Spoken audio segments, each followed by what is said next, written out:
The gunfire stopped. That was the worst part.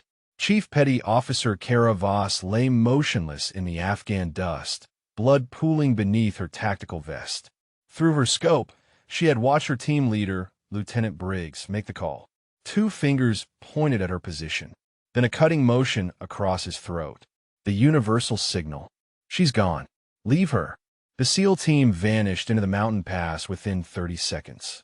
What they did not know, what nobody in that valley knew, was that Kara Voss had survived worse than a Taliban ambush. And she had 4 Army Rangers to save. The pain came in waves. Kara tried to move her left arm, and white-hot agony exploded through her shoulder. Gunshot wound. The bullet had punched clean through, missing bone but shredding muscle. Her ribs screamed with every shallow breath. At least 3 broken, maybe 4. Her head throbbed where she had hit the rocks during the initial contact. Concussion. Definitely concussion. She counted backward from the moment the ambush started. 17 minutes ago. Her team had been moving through the valley on a reconnaissance patrol when the Taliban opened up from 3 sides. Textbook-shaped ambush. Kara had taken her shot, dropped the machine gunner on the ridge, then felt the impact slam into her shoulder. She went down hard. Lieutenant Briggs had been 30 meters ahead. She saw him look back, saw him assess the situation, saw him make his decision. The mission came first. 1 wounded SEAL was not worth risking the entire team. He gave a hand signal and moved out. Standard operating procedure. Leave no one behind was the creed. But when leaving someone behind meant the difference between mission success and total loss, commanders made hard choices. Briggs made his choice. Kara understood the logic. She even agreed with it in the abstract. What made her jaw clench was the speed of his decision. No hesitation. No second look. Like he had been waiting for an excuse. She forced herself to breathe slowly despite the grinding ribs. She needed to assess her tactical situation. Taliban fighters were moving through the area, searching for bodies and equipment. She could hear their voices, maybe 60 meters to her east. Pashto, arguing about something. Probably whether to pursue the fleeing Americans or secure the area first. Her position was partially concealed behind a cluster of rocks and scrub brush. The dust cloud from the firefight still hung in the air, providing some visual cover. But her blood trail would lead them right to her within minutes. Kara inventoried her gear without moving. M110 sniper rifle, pinned beneath her torso. SIG Sauer P226 pistol in her thigh holster. 3 magazines for the rifle, 2 for the pistol. Combat knife strapped to her calf. Medical kit on her belt. Radio on her vest. She keyed the radio with her right hand, keeping the movement minimal. Dead static, either damaged in the fall or Briggs had already switched to a different frequency. Of course he had. The Taliban voices grew closer. She could make out individual words now. They had found her blood trail. She had maybe 90 seconds before they reached her position. Before we continue, drop a comment and let us know what state you're watching from. Maybe you have known someone who proved doubters wrong when it mattered most. Kara closed her eyes and thought about her father. Staff Sergeant Daniel Voss, 75th Ranger Regiment. Killed in action in Mogadishu, 1993. She had been 6 years old. Her mother had begged her not to join the military. Begged her not to follow her father into war. But Kara had his blood, his stubborn refusal to quit, his need to prove something. She opened her eyes. The Taliban fighters were 40 meters away now. She could see them through gaps in the brush. 4 men. AK-47s. Scanning the ground. Following her blood. Then she heard it. Through her earpiece, even with the main radio dead, she picked up cross-chatter on an open frequency. American voices. Panicked. Calling for support that was not coming. Ranger frequency. She adjusted the dial carefully, zeroing in on the transmission. The voice was young, stressed, barely controlled. Staff Sergeant Marcus Chun, this is Viper 3-1. We're taking heavy fire from multiple positions. We have 1 man down critical, requesting immediate medevac and close air support. Over. The response came back cold and professional. Viper 3-1, negative on medevac. No birds available your area. Recommend you break contact and move to Rally Point Bravo. Over. Chun again, desperation creeping into his voice. We cannot break contact. We are surrounded. Estimate 20-plus enemy fighters. We need support now, or we are not making it out. Over. Silence. Then the professional voice again. Viper 3-1, no support available. Good luck out. They have been abandoned too. Kara turned her head slowly, ignoring the spike of pain from her ribs. She could see smoke rising to the east, maybe half a kilometer, right where Chun said they were pinned down. 4 Rangers. Surrounded. No support coming. Left to die. Just like her. The Taliban fighters were 20 meters away now. She could see their faces. Young men. Determined. Hunting. She had a choice. Stay hidden. Hope they missed her in their search. Survive to fight another day. It was a smart play. The logical play. The play that any rational operator would make. Or she could move. Toward the smoke. Toward 4 men she had never met. Toward a fight she could not win. Kara thought about Lieutenant Briggs walking away. She thought about her father, throwing himself on a grenade to save his squad. She thought about every male SEAL who had ever looked at her like she did not belong, like she was not good enough, like she was the weak link. She reached for her rifle with her right hand and began to crawl. The Taliban fighters found her blood trail exactly where she had been lying. They searched the rocks. They argued. They concluded she had crawled away. They began to follow her new trail. But Kara Voss was already gone, moving east, toward the gunfire, toward 4 Rangers who did not know help was coming, toward the impossible. Her shoulder screamed. Her ribs ground together with every movement. Blood ran down her arm and dripped into the dust. She kept crawling, because that was what her father would have done, because that was what Rangers did. Because leaving people behind was what cowards like Briggs did. And Kara Voss was many things. But she was not a coward. Every meter felt like a kilometer. Kara dragged herself through the Afghan dust, using her right arm and legs to propel her broken body forward. Her left arm hung useless, the shoulder wound leaking blood despite the hasty field dressing she had managed to wrap around it. The sun beat down mercilessly, turning her tactical gear into an oven. She had covered maybe 200 meters in 20 minutes.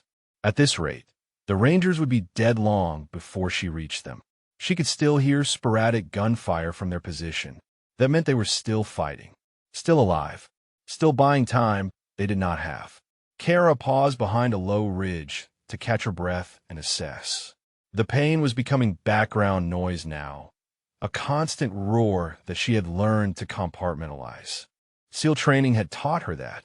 Hell Week, 5.5 days of continuous physical activity with a maximum total of 4 hours of sleep. Instructors screaming that women did not belong, that she would quit, that she was wasting everyone's time. She had not quit. She had outlasted 60% of her class, including a lot of men who thought they were tougher than her. The memory steadied her. She checked her rifle, still functional despite the dirt and blood. 14 rounds remaining in the current magazine. She had been counting each shot during the ambush. Old habit from her father. Daniel Voss had started teaching her to shoot when she was 8 years old. Her mother had hated it, but her father had been insistent. Kara, baby girl, listen to me. Shooting is not about strength. It is about patience, breathing, discipline. Those things do not care if you are a man or a woman. You understand? She had nodded, small hands gripping the rifle he had modified for her size. She understood. By the time she was 12, she could outshoot him.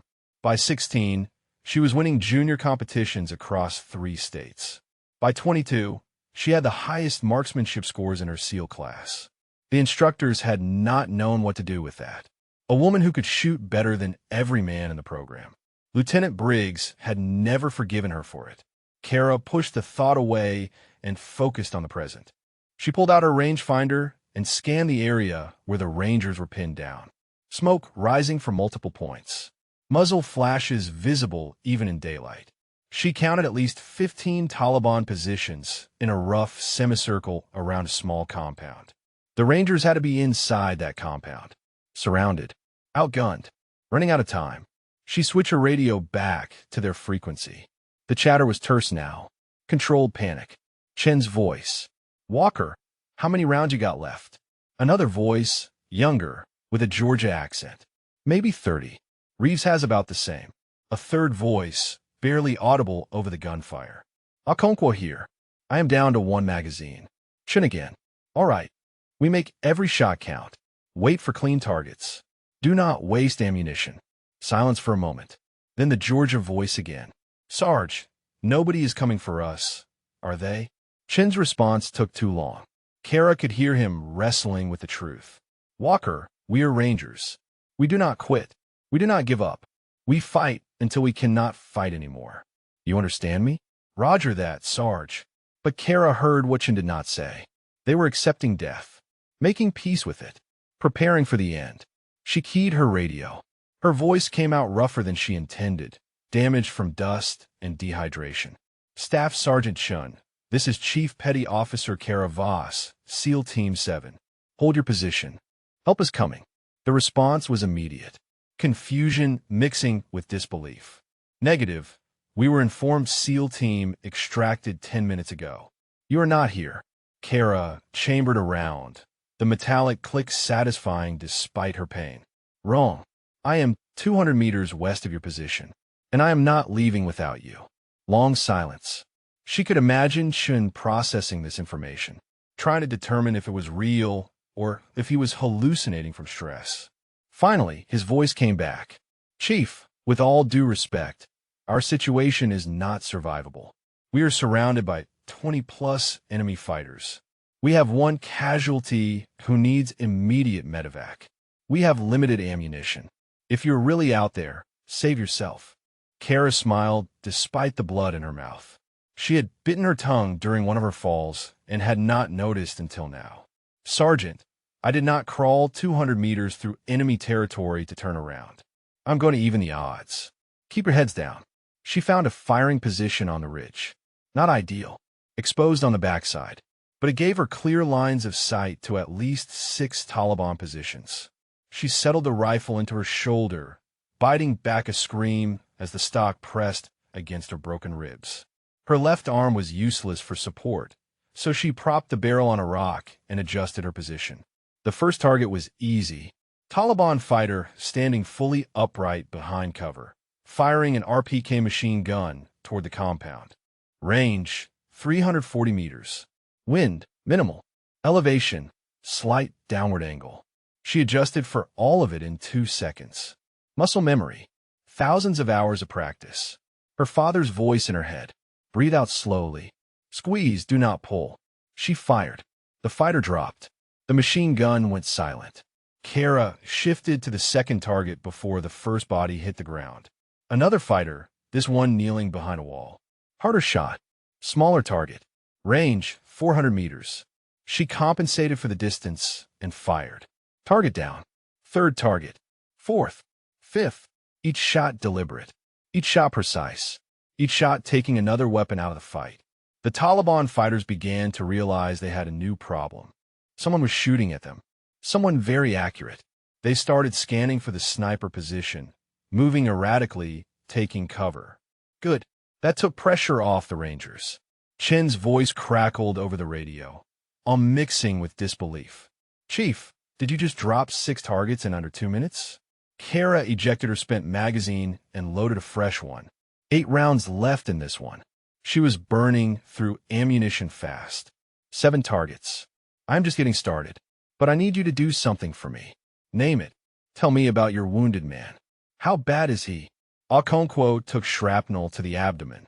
We have him stabilized, but he needs a surgeon. Soon. Can he walk? Negative. We would have to carry him.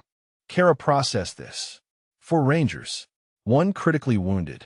20 Taliban fighters, minus the 7 she had just eliminated. Still terrible odds. And she had maybe 20 rounds left total. But she had something else.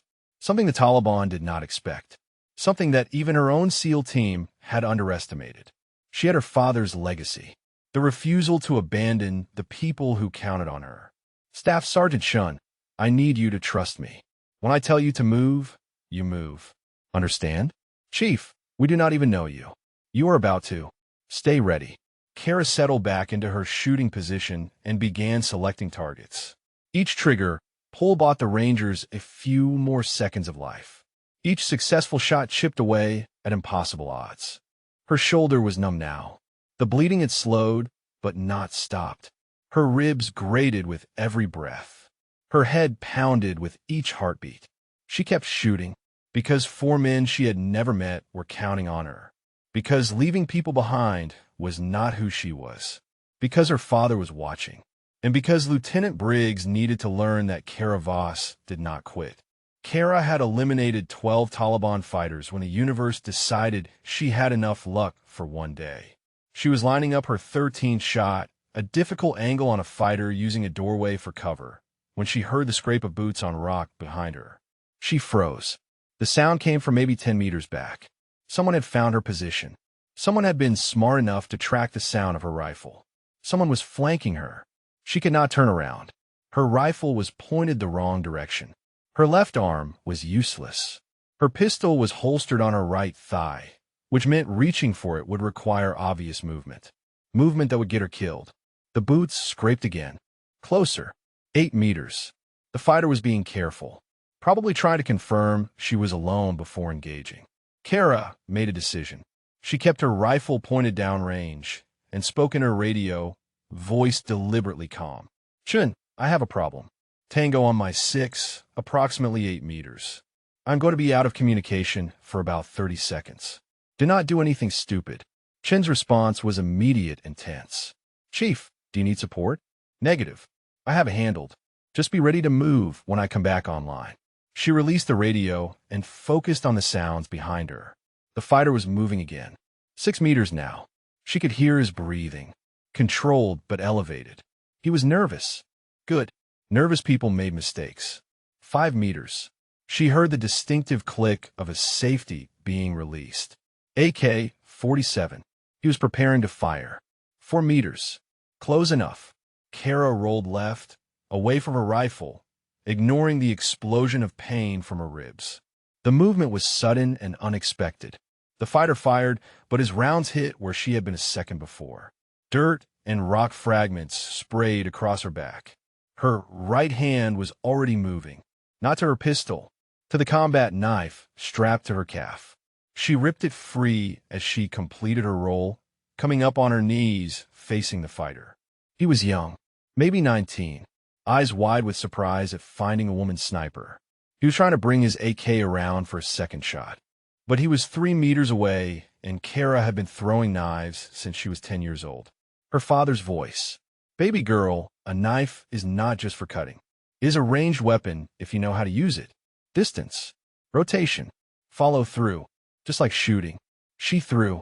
The knife rotated once and buried itself in the fighter's throat. He dropped the AK and clutched at the blade, making wet, choking sounds. He fell to his knees, then to his side, then stopped moving. Kara crawled to him, retrieved her knife, and wiped it clean on his jacket. She checked his body quickly. 2 spare magazines for the AK. A Chinese-made radio. A cell phone. She took the magazines and the radio, left the phone. Her hands were shaking, not from fear, from adrenaline dump. She had killed men before. At distance. Through a scope. Clean. Professional. Detached. But this was different. This was close enough to see his eyes. Close enough to hear his last breath. She pushed the feeling down. Compartmentalized it. Dealt with it later or not at all. Right now, for Rangers needed her functional. She crawled back to her rifle and keyed the radio. Chun still there? His voice came back immediately, relief evident. Affirmative, Chief. Situation? Handled. Standby. She checked the enemy radio she had taken. It was receiving chatter in Pashto. She did not speak the language fluently, but she knew enough tactical terminology to get the general idea. The Taliban were calling for reinforcements. A lot of reinforcements. The translated term she recognized made her blood run cold. 50 fighters. Technicals with mounted weapons. ETA 20 minutes. She switched back to Chen's frequency. Sergeant, we have a serious problem. Enemy reinforcements inbound. Approximately 50 fighters. 20 minutes out. Long silence. Then Chen's voice, flat and accepting. Roger. Chief, you should extract while you can. This is over. Kara scanned the compound through her scope. She could see movement inside. 4 shapes. The Rangers had taken positions at windows and doorways, creating a defensive perimeter around their wounded man. They were professionals, doing everything right, but it would not matter. 50 fighters would overrun them in minutes, unless she changed the equation. She studied the terrain between her position and the compound. 200 meters of open ground, scattered rocks, a dry irrigation ditch, no real cover. The Taliban fighters still surrounding the compound would have clear shots at anyone trying to cross. But most of those fighters were now focused on finding her, the sniper who had killed 12 of their friends. They were looking up at the ridgeline, scanning for a concealed position, not watching the ground between her and the compound. Karachikit had ammunition, 6 rounds in her current rifle magazine, 2 full magazines remaining, 14 rounds total. Her pistol had 2 magazines, 30 rounds combined, 50 total rounds against 50 incoming fighters, plus the 8 or 9 still surrounding the compound. Terrible odds. Impossible. Her father would have loved it. She keyed the radio. Chun, I'm coming to you. When I say move, I need you and your men to lay down suppressive fire on the eastern positions. Everything you have. Understood? Chief, you cannot cross that ground. They will cut you down. Probably. But I'm doing it anyway. Are you ready? Silence. Then Chin's voice, different now. Respectful. We are ready, Chief. Kara took 3 deep breaths. The first one hurt. The second one hurt worse. The third one she barely felt. She was moving past pain now, into that place her instructors had tried to break during Hell Week. The place where the body was screaming to stop, but the mind simply refused. She slung her rifle across her back, drew her pistol, checked the chamber. Ready. On my mark. 3, 2, 1. Move. The Rangers opened fire. The eastern Taliban positions erupted with incoming rounds. Not accurate. The Rangers were running low on ammunition and could not afford aim carefully. But it did not matter. The sudden barrage made the fighters duck and take cover. Kara ran. She sprinted down the ridge, her broken ribs grinding with every step. Her useless left arm flopped against her side. Blood from her shoulder wound soaked through her dressing and ran down her chest. Her vision blurred from the concussion. She ran anyway. 50 meters. A Taliban fighter spotted her and swung his weapon around. She fired twice without breaking stride. Both rounds hit center mass. He went down. 100 meters. 2 fighters emerged from cover. She dropped the first one with a headshot. The second one got a burst off that missed her by inches. She put 3 rounds into him and kept moving. 150 meters. Her lungs were burning. Her legs felt like concrete. Every impact of her boots on the ground sent fresh spikes of agony through her ribs. The compound was right there. Chun was at the doorway, rifle up, covering her approach. Walker and Reeves were at the windows, still firing to keep the Taliban suppressed. Kara covered the last 50 meters in a final desperate sprint. She hit the doorway, and Chun grabbed her tactical vest, hauling her inside. She collapsed against the wall, gasping for air that would not come. Chun was staring at her like she was a ghost. You just crossed 200 meters of open ground under fire. Kara managed a pained smile. Seemed like a good idea at the time. Walker appeared, a lean man in his mid-20s with a Georgia drawl. Chief, you are bleeding pretty bad. I noticed. Where is your wounded man? Reeves, a stocky soldier with a baby face, pointed to the back room. Okonkwo is in there. Sergeant Chun has been keeping him stable. Kara forced herself upright and moved to the back room. Private First Class Jake Okonkwo lay on a makeshift stretcher, his face gray with blood loss. A pressure dressing covered his abdomen, but blood was seeping through. He was maybe 20 years old. Maybe. He opened his eyes when she entered. You are the SEAL sniper. Kara knelt beside him, her own pain forgotten. Yeah. How you doing, Private? Been better, Chief. He tried to smile, but it came out as a grimace. Did you really crawl through enemy territory to save us? Something like that. You just focus on staying alive. We're getting you out of here. How? His voice was weak, but the question was valid. Kara looked at Chun, who had followed her into the room. Good question. How are we getting out of here? Chin's expression said everything. We are not. We hold until the ammunition runs out. Then we make our last stand. Ranger Creed. We do not leave our fallen. Kado understood. Respected it, but refused to accept it. There is another way. Chin stared at Kara with a mixture of hope and skepticism. What other way, Chief?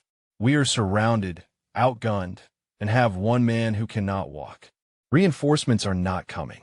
We checked multiple times. Kara pulled out the Taliban radio she had taken from the fighter who tried to flank her. She held it up. They're using unencrypted communications. I have been listening. Their reinforcements are coming from the north on a single road. No alternate routes through this terrain. Walker stepped closer, interest sparking in his eyes. You thinking an ambush? Kara shook her head.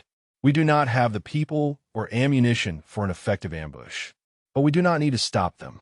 We just need to delay them. How? Reeves asked. There is an extraction point 8 clicks north of here. Emergency rally point for SEAL operations in this sector. It is compromised now since Briggs abandoned it, but there is a vehicle cache there. 2 modified Humvees. Armored. Fueled. Ready to go. Chin was following her logic now. 8 clicks. That is 5 miles. We would have to carry Okonkwo the entire way through enemy territory. Kara met his eyes. Yes, but if we can get there, we can drive to friendly lines. 15 clicks west, there is a Marine firebase. We get to those Humvees, we have a chance. It is suicide, Chin said flatly. We would never make it carrying a wounded man. The Taliban would run us down in minutes. You are right, Kara agreed. Unless someone stays behind to buy you time. The room went silent. Chin understood immediately. No, absolutely not. We do not leave people behind. That is not how Rangers operate. Kara allowed herself a bitter smile. SEALs apparently operate differently. Lieutenant Briggs taught me that today. Chin's jaw tightened. Chief, I do not know what happened with your team, but we are not doing that. We all go or we all stay. Noble. Kara pulled herself to her feet, gritting her teeth against the pain. But stupid. You have a wounded man who will die without medical attention. You have a clear route to extraction if someone delays the reinforcements. The math is simple. Walker spoke up, his Georgia accent thicker with emotion. We just met you. We are not letting you sacrifice yourself for us. You do not have a choice, Kara said quietly. I'm the ranking operator here, and I'm making the call. You 3 get Okonkwo to those Humvees. I will hold the Taliban here long enough for you to get clear. Chun stepped forward, his expression hardening. With respect, Chief, screw your rank. We are not abandoning you the way your team abandoned you. That is not who we are. Kara felt something crack inside her chest. Not her ribs. Something deeper. These men had known her for less than an hour, and they were willing to die rather than leave her behind. Meanwhile, Briggs had worked with her for 6 months and cut her loose without hesitation. She turned away so they would not see her face. Then what do you suggest, Sergeant? Chin was quiet for a moment. Then he said, we split up. 2 groups. Walker and Reeves take Okonkwo to the extraction point. You and I stay behind to delay the reinforcements. Once Walker confirms they have the vehicles, we break contact and follow. We all make it out, or none of us do. Kara turned back to him. That is still a suicide mission for whoever stays behind. 2 people against 50 fighters. Chin smiled grimly. Then I guess we better make every shot count. Besides, I heard you were a pretty decent shot. Despite everything, Kara felt herself smile back. I have had some practice. Walker and Reeves exchanged glances. Reeves spoke first. Sarge, you sure about this? We should be the ones staying. Chin shook his head. You 2 are the fastest. You can move Okonkwo quicker than Chief Voss, and I could in our current condition. No offense, Chief. None taken. My ribs are basically gravel at this point. Walker looked torn. But Sarge, if you do not make it back, then you tell everyone that we died doing our jobs, Chin interrupted. You tell them we did not quit. You tell them we held the line. Understood? Walker nodded slowly. Understood. Kara checked her watch. We have maybe 15 minutes before those reinforcements arrive. We need to move now. Walker, Reeves, get Okonkwo ready for transport. Chun and I will set up a delaying position. The two younger rangers moved to comply. Chun pulled out his map and spread it on the floor. He and Kara studied the terrain together. Here, Chun pointed to a narrow pass about 400 meters north of their current position. The road funnels through this gap. They will have to slow down to navigate it. If we position ourselves on the high ground on either side, we can create a kill box. Kara nodded. Agreed. But we need to be mobile. Hit them, displace, hit them again. We cannot stay in one position or they will flank us. Chun traced a route on the map. We leapfrog back toward the extraction point. I move and shoot, you cover. Then you move and I cover. We trade off. It could work. Kara looked at the distance. If we can delay them for 30 minutes, Walker and Reeves should be able to get Okonkwo far enough ahead that the Taliban will not catch them. Big if. Huge if. They stared at each other.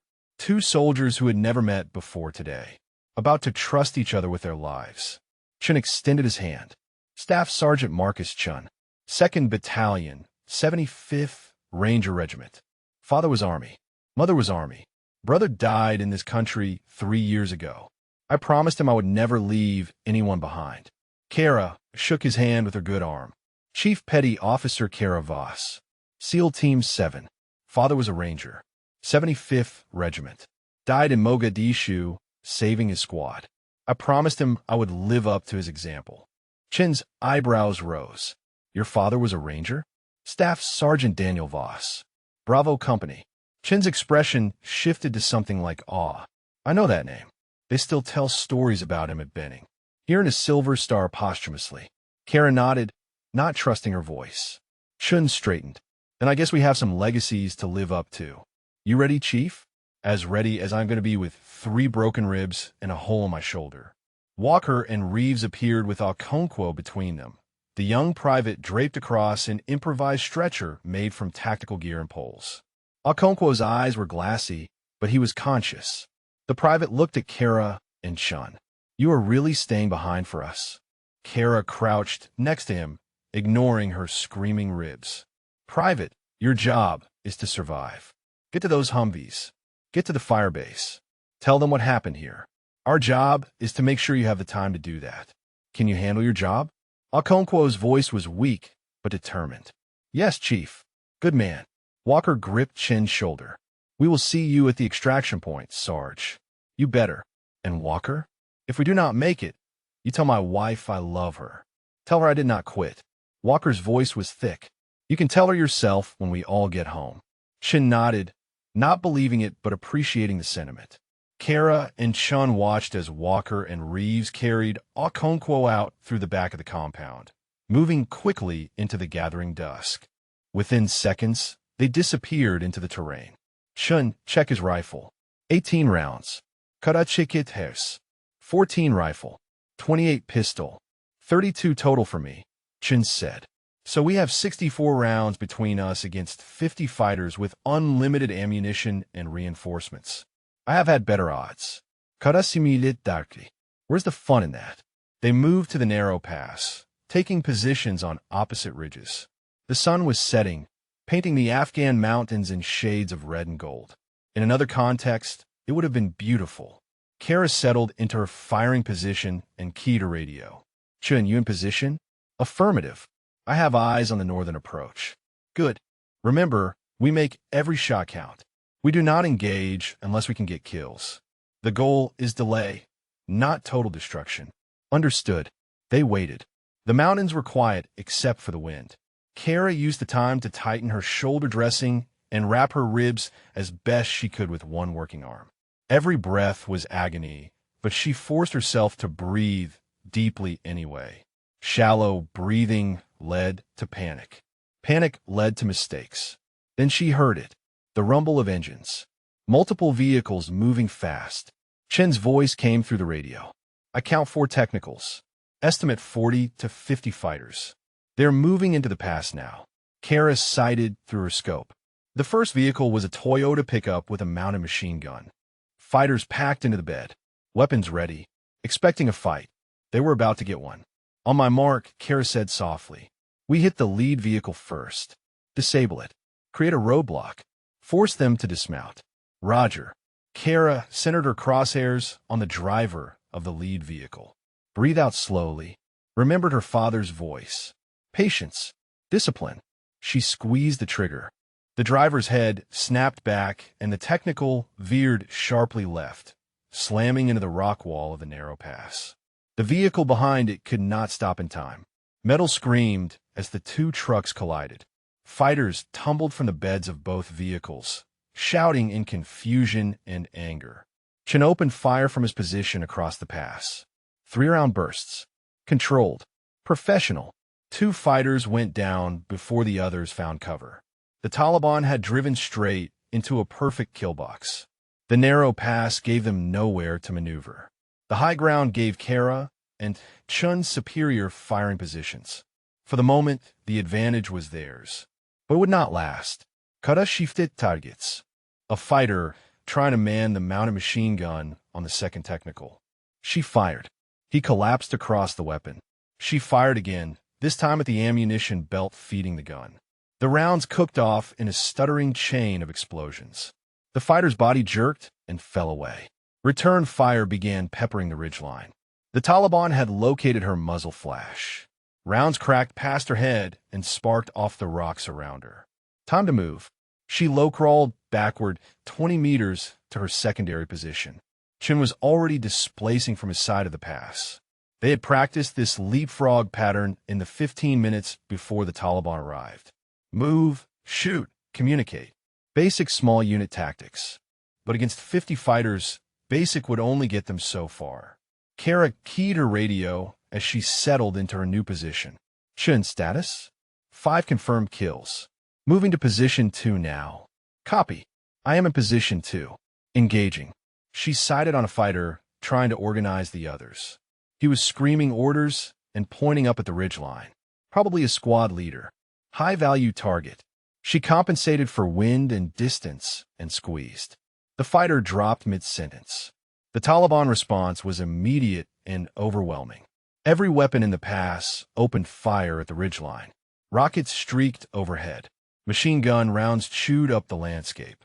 The sheer volume of fire was terrifying. Kara pressed herself flat against the rocks and waited for the barrage to subside. Her radio crackled. Chen's voice was tight with stress. Chief, they're trying to flank us. I see movement on both sides of the pass. Expected. How many? At least a dozen moving up the eastern slope. Probably the same on your side. Kara risked a quick look. He was right. Taliban fighters were scrambling up the western slope, using the rocks for cover, trying to reach her position. They were still 300 meters away, but closing fast. She checked her ammunition. 9 rounds left in her current magazine. This was going to get ugly. Chun, we need to fall back to position 3. They're going to overrun us if we stay here. Agreed. On your mark. Kara fired 3 quick shots at the fighters climbing toward her. 2 hits. 1 miss.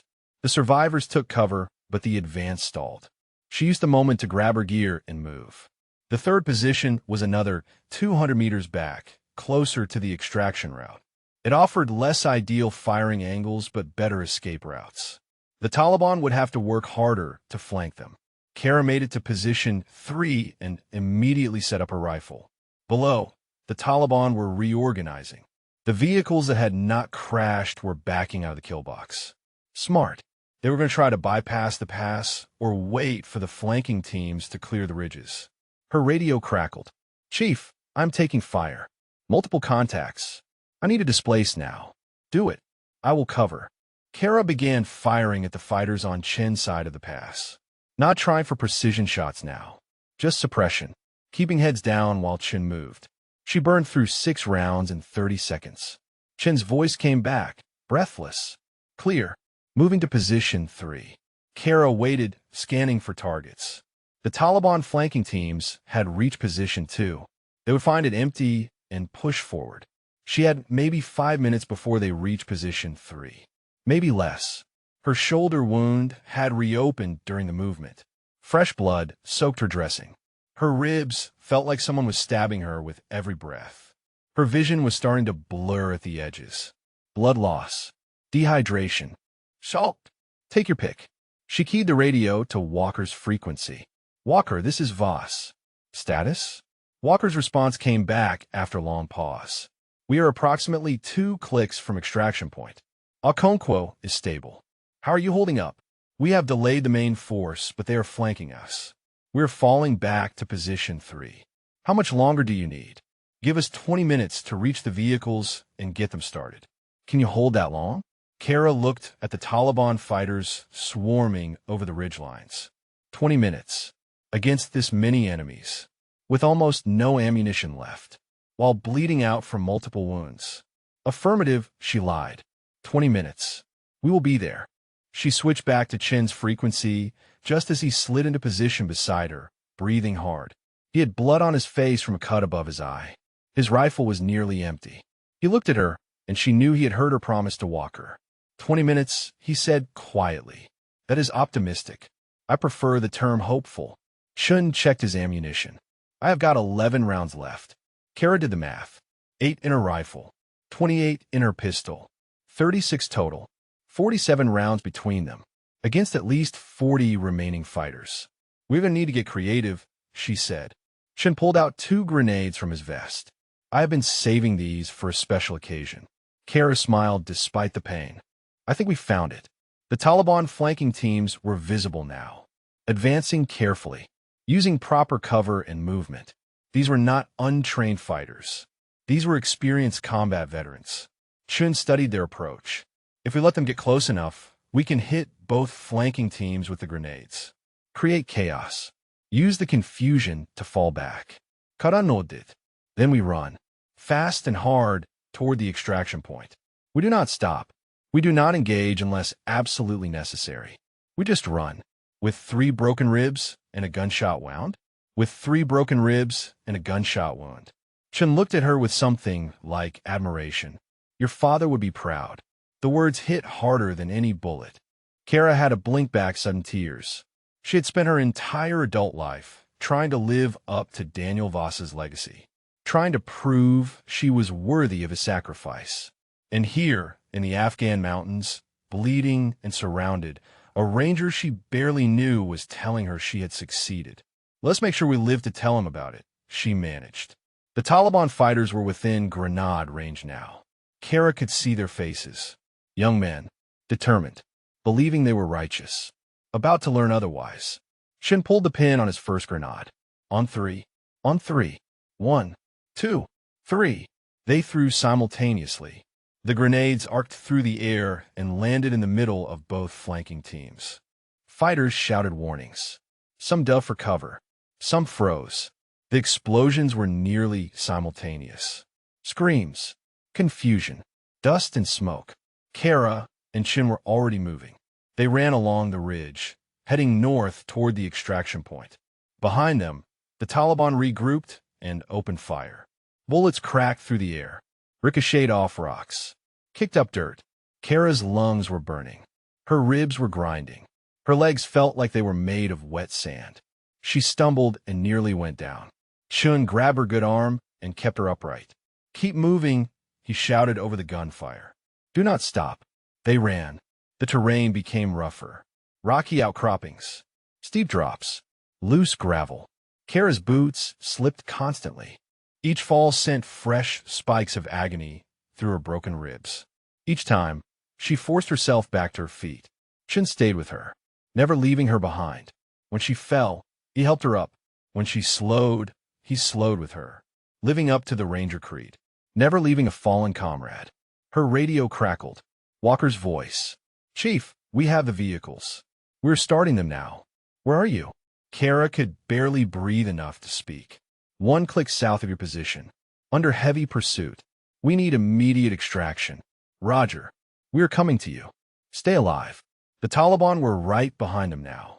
Close enough that Kara could hear their shouts. Close enough that bullets were hitting within meters. Close enough to smell the dust they kicked up. She turned and fired her pistol blindly behind her. 3 shots. 4. Just to make them hesitate. Just to buy a few more seconds. Chin did the same. Firing on the move. Not aiming. Just shooting. They crested a ridge, and Kara saw the most beautiful sight of her life. Two armored Humvees racing toward them across the desert floor. Walker at the wheel of the lead vehicle. Reeves manning the mounted gun on top. The Humvees skidded to a stop. Walker was screaming at them. Get in. Get in now. Kara and Chun half ran, half fell down the slope. Taliban fighters appeared on the ridge behind them. Reeves opened up with a mounted gun. 50 caliber rounds tore into the ridgeline. Fighters dove for cover. Chun reached the Humvee first. He threw himself into the back, turned and reached for Kara. She was 10 feet away, 5 feet. Then her legs gave out. She went down hard, could not get up. Her body had nothing left. Chun jumped out of the Humvee. He grabbed her tactical vest and hauled her bodily into the vehicle. Walker punched the accelerator before Chun even had the door closed. The Humvee lurched forward. Reeves was still firing. Brass casings rained down into the vehicle. Taliban rounds pinged off the armor. Kara lay on the floor of the Humvee, gasping for air, everything hurting, vision fading. Chen's face appeared above her. You did it, Chief. We all made it. You did it. She tried to smile, but darkness was closing in fast. She heard Walker shouting something. Heard Chen responding. Heard the roar of the engine and the chatter of the gun. Then she heard her father's voice, clear as day. You did good, baby girl. You did real good. And then there was nothing. Kara woke to the sound of diesel engines and the smell of antiseptic. Her first thought was that she was dead. Her second thought was that heaven had terrible interior design.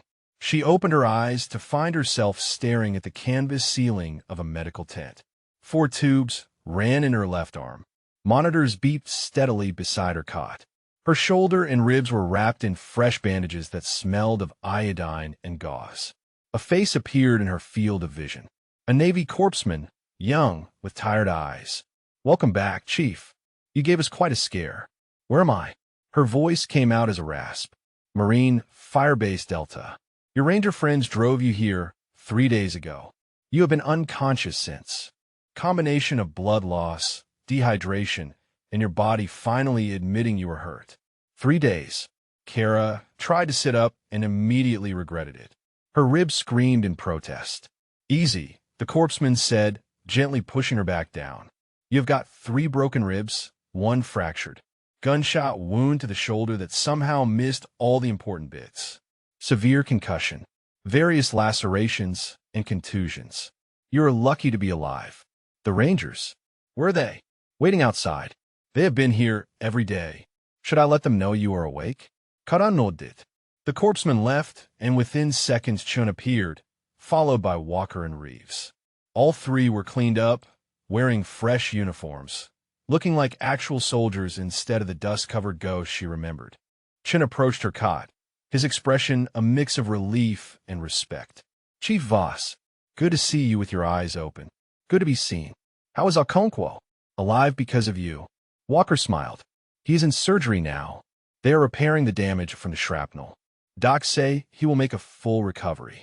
Probably going to get a medical discharge with full benefits, but he will walk again. Live a normal life. Kara felt something loosen in her chest. That was the mission. Get him to medical care. She looked at each of them. You all made it. All 4 of you. Because you stayed behind, Chin said quietly. Because you bought us the time we needed. Because you refused to leave us. I seem to recall you staying behind too, Sergeant. Chin shrugged. Someone had to make sure you did not get all the glory. Reeves stepped forward, his baby face serious. Chief, we told command what happened. Everything. How your SEAL team left you. How you came for us anyway. How you carried Okonkwo out with us. Kara's stomach tightened. What did command say? Walker and Chin exchanged glances. Chin spoke.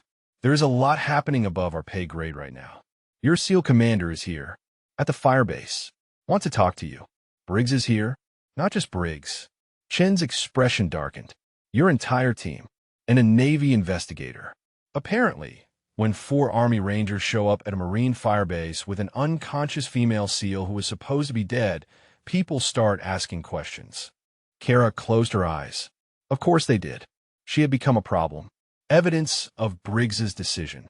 A witness to his abandonment. Walker spoke up. Chief, we gave sworn statements. All 4 of us. We told them exactly what happened. How you saved us. How Briggs left you to die. They cannot cover this up. They can try, Kara said quietly. Briggs is connected. His uncle is an admiral. He has powerful friends. And I am just a female SEAL who cannot hack it. Bullshit, Chin said sharply. You are the SEAL who carried 4 Rangers 8 clicks through enemy territory while bleeding from a gunshot wound with 3 broken ribs. You are the SEAL who held off 50 Taliban fighters with almost no ammunition. You are the SEAL who earned a place in the Ranger Hall of Fame, if we had any say in it. Kara opened her eyes and looked at him. Chin's expression was fierce, protective. These men barely knew her, but they were ready to go to war for her. There is something else you should know, Reeves said. He pulled out his phone and showed her a screen. It was a news article. The headline read, Female Navy SEAL declared dead, returns 3 days later after rescuing 4 Army Rangers. The story had leaked. Somehow, despite military protocol and operational security, the story had gotten out. Kara skimmed the article. It had quotes from unnamed sources, details about the mission, speculation about why she had been left behind. How did this happen? She asked. Chin smiled slightly. Funny thing. Walker's cousin works for a military news website. Walker might have sent him some details. Off the record, of course. Walker tried to look innocent. I may have mentioned a few things in an email home. Can't remember exactly. You leaked it, Kara said. You went public. We documented it, Chin corrected. There is a difference. We made sure your side of the story got out before Briggs could bury it. Now there are reporters asking questions. Congressmen making calls. Your story is not going away, Chief. Before Kara could respond, the tent flap opened. A Navy captain entered, followed by Lieutenant Briggs and 3 other SEAL team members. Briggs looked exactly as Kara remembered. Square jaw, cold eyes, absolute confidence in his own righteousness. The captain spoke first. Gentlemen, I need a moment alone with Chief Voss. The Rangers did not move. Chin looked at Kara. Chief, do you want us to stay? Kara met Briggs's eyes. She saw calculation there. Assessment. He was trying to determine how much damage she could do to him. No, she said quietly. I'll be fine. Chin nodded reluctantly. We'll be right outside. All you heard that, right? He looked directly at Briggs and the other SEALs. Right outside. The Rangers left. The tent felt smaller with just the SEALs and the captain. The captain cleared his throat. Chief Voss, I'm Captain Morrison, JAG Corps. I have been assigned to investigate the events of 3 days ago. I need to ask you some questions. Understood, sir. Morrison pulled out a recorder. This interview is being recorded. Do you consent? I do. Good. Can you tell me, in your own words, what happened during the mission? Kara told the story. Factually, dispassionately. The ambush.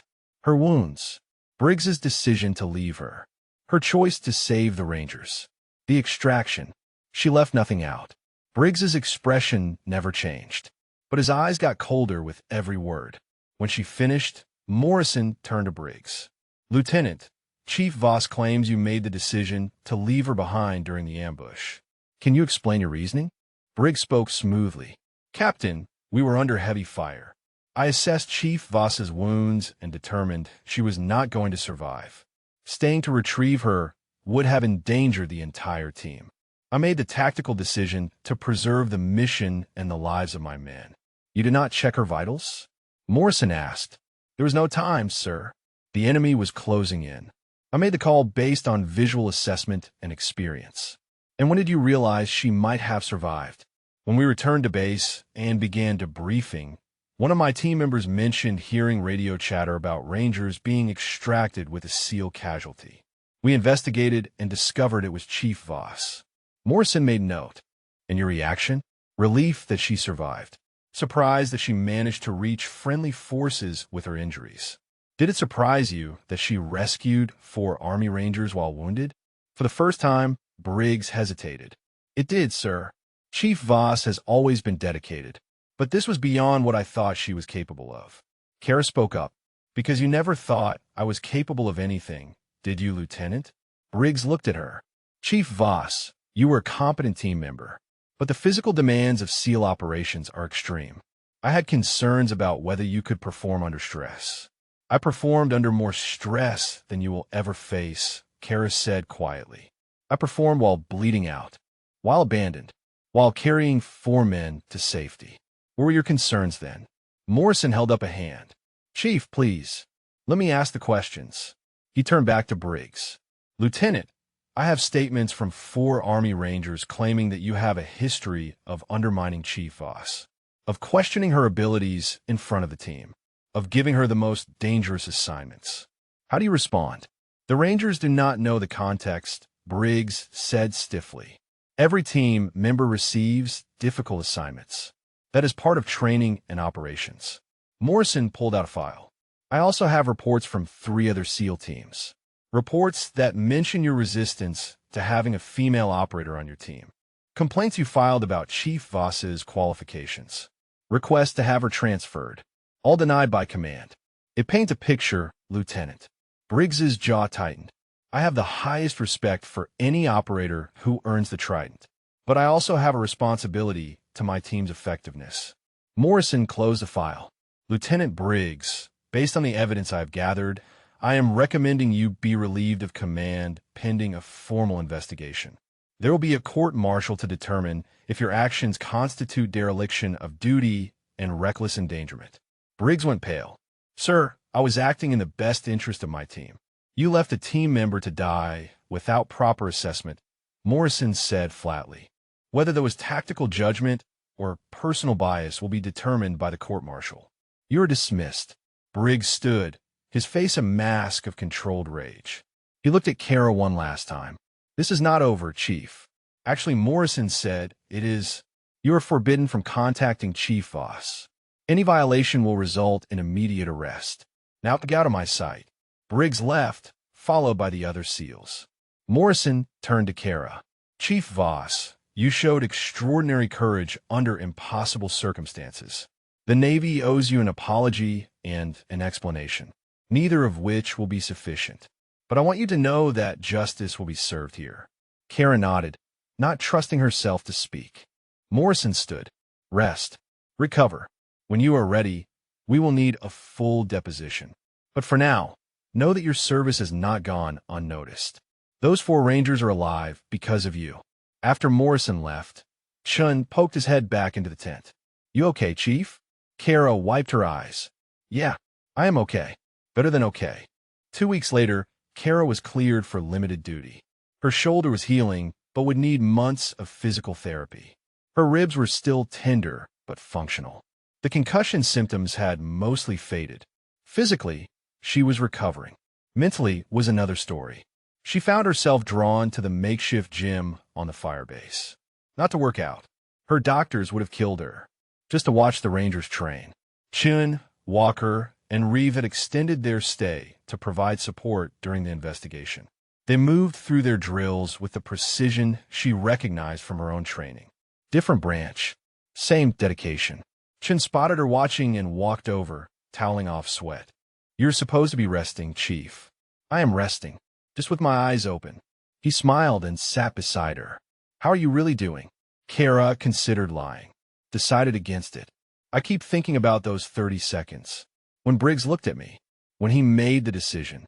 I keep wondering what I could have done differently to make him see me as worth saving. Chun was quiet for a moment. Then he said, you could not have done anything differently. The problem was never you. It was him, his prejudice, his ego, his inability to see past what he expected you to be. I know that intellectually, but it still hurts. Of course it does. He abandoned you to die. That is not something you just get over. Chun paused. Can I tell you about my brother?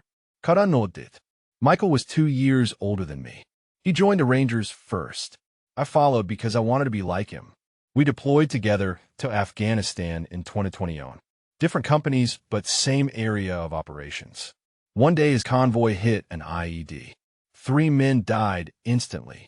Michael and 2 others were trapped in the burning vehicle.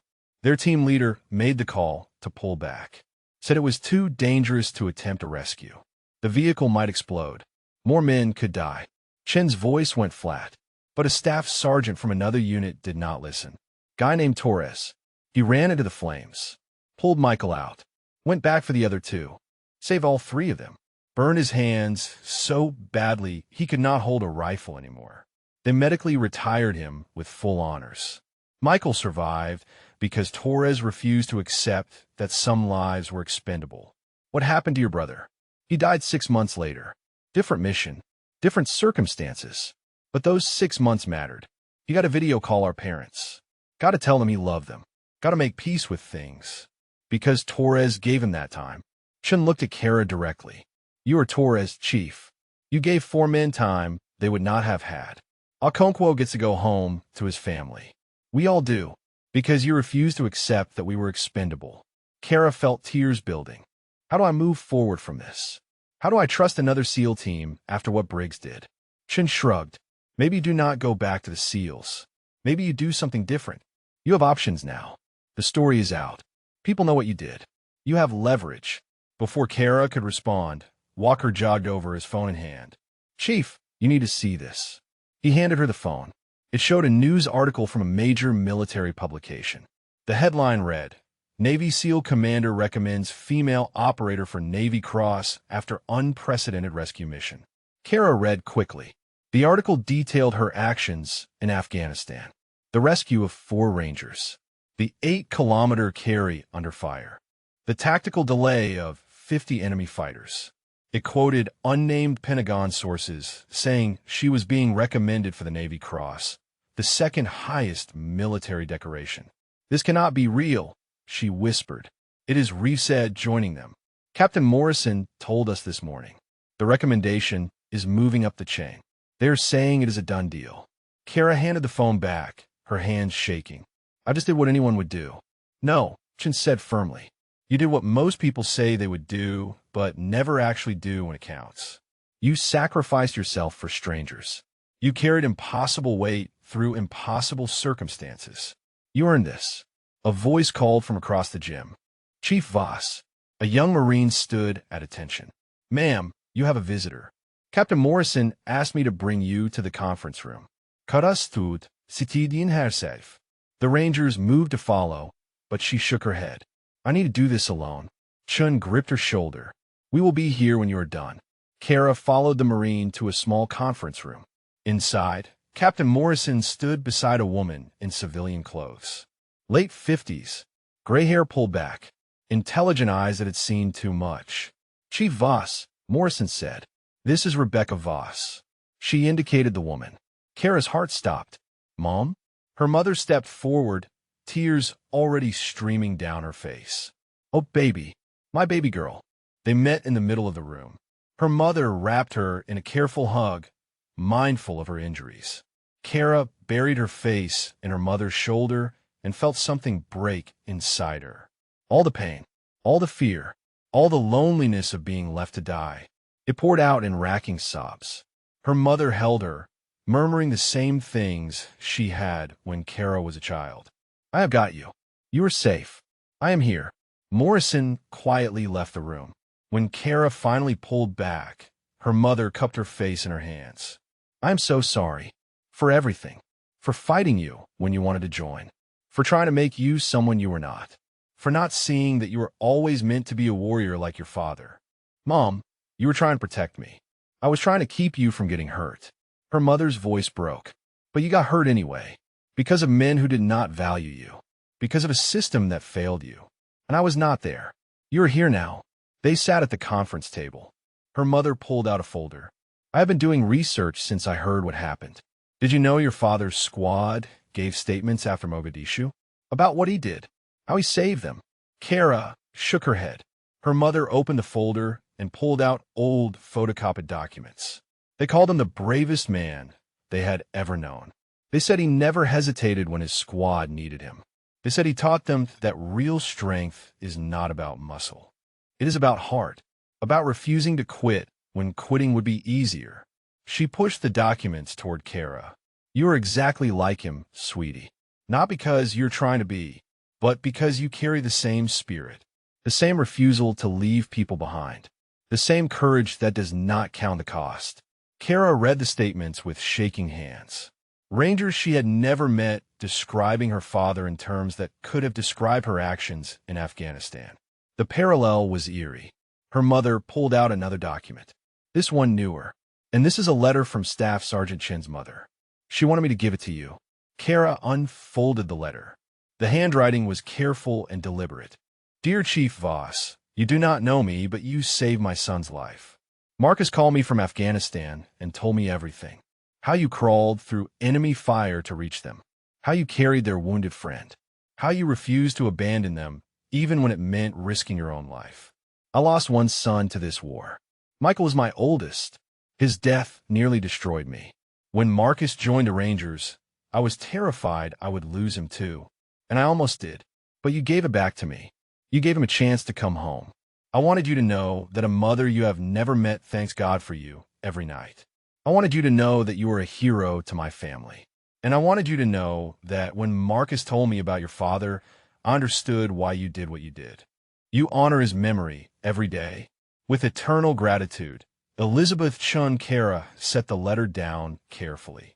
Her vision was blurring again. Her mother reached across the table and took her hand. You have spent your whole life trying to prove you were worthy of your father's sacrifice. But honey, you already were. From the day you were born. He will be so proud of you. Not because you became a SEAL. Not because you rescued those Rangers. But because you are kind and brave and true. Because you are his daughter. I miss him, Kara whispered. I miss him so much. I know. Me too. They sat together in silence. Two women who had loved the same man. Who had lost him to war. Who had spent decades trying to make sense of his sacrifice. Finally, her mother spoke. What are you going to do now? With the investigation? With your career? Kara thought about Briggs. About the SEALs who had supported his treatment of her. About the system that had allowed it to continue. But she also thought about Chun, Walker, Reeves, and Okonkwo. About Rangers who had accepted her without question. About Torres who had run into flames to save her brother. About her father who had thrown himself on a grenade for his squad. I'm going to heal, she said slowly. And then I'm going to make sure this never happens to another female operator. I'm going to testify at Briggs's court-martial. I'm going to accept that Navy Cross if they give it to me. And I'm going to prove that women belong in combat. Not by talking about it, but by living it. Her mother smiled through her tears. That sounds like something your father would say. Good, because he was right. Captain Morrison knocked and entered. Sorry to interrupt. Chief Voss, there are some people here who want to meet you. Army brass. They heard what you did for their Rangers. Kara stod, strijden in her uniform. Her mother stood with her. I love you, Mom. I love you too, baby girl. Now go show them what a Voss can do. Kara walked out of the conference room with her head high. Her ribs ached. Her shoulder throbbed. Her body was still healing. But her spirit was stronger than it had ever been. Because she finally understood what her father had known. That courage was not the absence of fear. It was moving forward despite it. That strength was not about never falling. It was about getting back up. That honor was not about recognition or medals. It was about doing the right thing even when no one was watching. Even when it cost everything. Even when you were afraid. And Kara Voss had done exactly that. The Army brass turned out to be a 3-star general named Patricia Hartley and her aide, a major named Rodriguez. Hartley was a compact woman with steel-gray hair and eyes that had seen combat in 3 different countries. She stood when Kara entered, which surprised her. Generals did not usually stand for junior enlisted personnel. Chief Voss, Hartley said, extending her hand. Thank you for meeting with us. Kara shook her hand, aware of her mother standing behind her. Ma'am, the honor is mine. Hartley gestured to the chairs. Please sit. And you must be Mrs. Voss? She looked at Kara's mother. I am. Rebecca Voss. Your husband was Daniel Voss. 75th Rangers. Mogadishu. Yes, ma'am. Hartley's expression softened. I was a captain then. Different theater. But I remember when the news came through. We all remember the Rangers who gave everything in Somalia. Your husband was a hero. Thank you, General. Hartley turned to Kara. Which brings me to why I am here, Chief. Your actions in Afghanistan have created quite a stir. Not just in the Navy. The Army has taken notice. Specifically, the 75th Ranger Regiment has taken notice. Kara felt her pulse quicken. Mom? Staff Sergeant Chun and his team have submitted a formal recommendation. They want you considered for an honorary ranger tab. Major Rodriguez, explain. Rodriguez, open a folder. Chief Voss, the ranger tab is normally earned through Ranger School, which is Army-specific training. However, there is precedent for honorary tabs to be awarded to individuals who exemplify Ranger values in extraordinary circumstances. Your actions meet that threshold. I'm a Navy SEAL, Kara said carefully. I do not want to overstep. Hartley smiled. Chief, you carried 4 Army Rangers 8 kilometers through enemy territory while severely wounded. You held off 50 Taliban fighters to buy them time to escape. You embodied every principle in the Ranger Creed. Rangers lead the way. Rangers never quit. Rangers never leave a fallen comrade. You live those words. The tab would recognize that. Kara felt emotion welling up. General, my father would have been so proud. I think he already is. Hartley paused. But there is another reason I am here. The Army is launching a new program. Joint Special Operations Training. We want to integrate female operators more effectively into combat units. We need someone to help design the curriculum, someone who has proven herself under fire, someone who understands what it takes to operate in the most demanding environments. You want me to train soldiers? We want you to help shape the future of special operations, not just for the Army, for all branches. This would be a joint assignment. You would maintain your SEAL status, but work with all Special Forces units. Rangers, SEALs, Green Berets, Air Force Pararescue. Breaking down barriers. Proving what is possible. Kara looked at her mother, who nodded encouragingly. Then back at Hartley. General, I am honored. But I need to ask, is this being offered because of what happened with Lieutenant Briggs? Because people feel sorry for me? Hartley's expression hardened. Chief, I do not do pity assignments. This is being offered because you're the most qualified person for the job. You have demonstrated tactical excellence, physical courage, and moral integrity under the worst possible circumstances. You have the respect of every Ranger who knows your story. And frankly, you have become a symbol, whether you wanted to or not. Female service members across all branches are watching you, wondering if the military will do right by you. This assignment shows that we value warriors, regardless of gender. Kara processed this. When would it start? After you heal, after Briggs's court-martial, after you receive your Navy Cross. We are looking at 6 months from now. Rodriguez continued. The assignment would be based at Fort Benning. 3-year rotation. You would have input on curriculum, training standards, and evaluation protocols. Real authority, not just a figurehead position. Kara thought about her father training at Fort Benning, walking the same grounds, learning the same lessons. Now she might teach there. The symmetry was almost too perfect. I accept, she said. Hartley smiled. Excellent. I will have the paperwork drawn up. She stood and extended her hand again. Welcome to the team, Chief. Or should I say, Honorary Ranger Voss. After the general left, Kara sat with her mother in the empty conference room. Her mother reached over and squeezed her hand. Your father would be bursting with pride right now. I wish he could see this. I think he does, sweetie. I really do. Captain Morrison appeared at the door.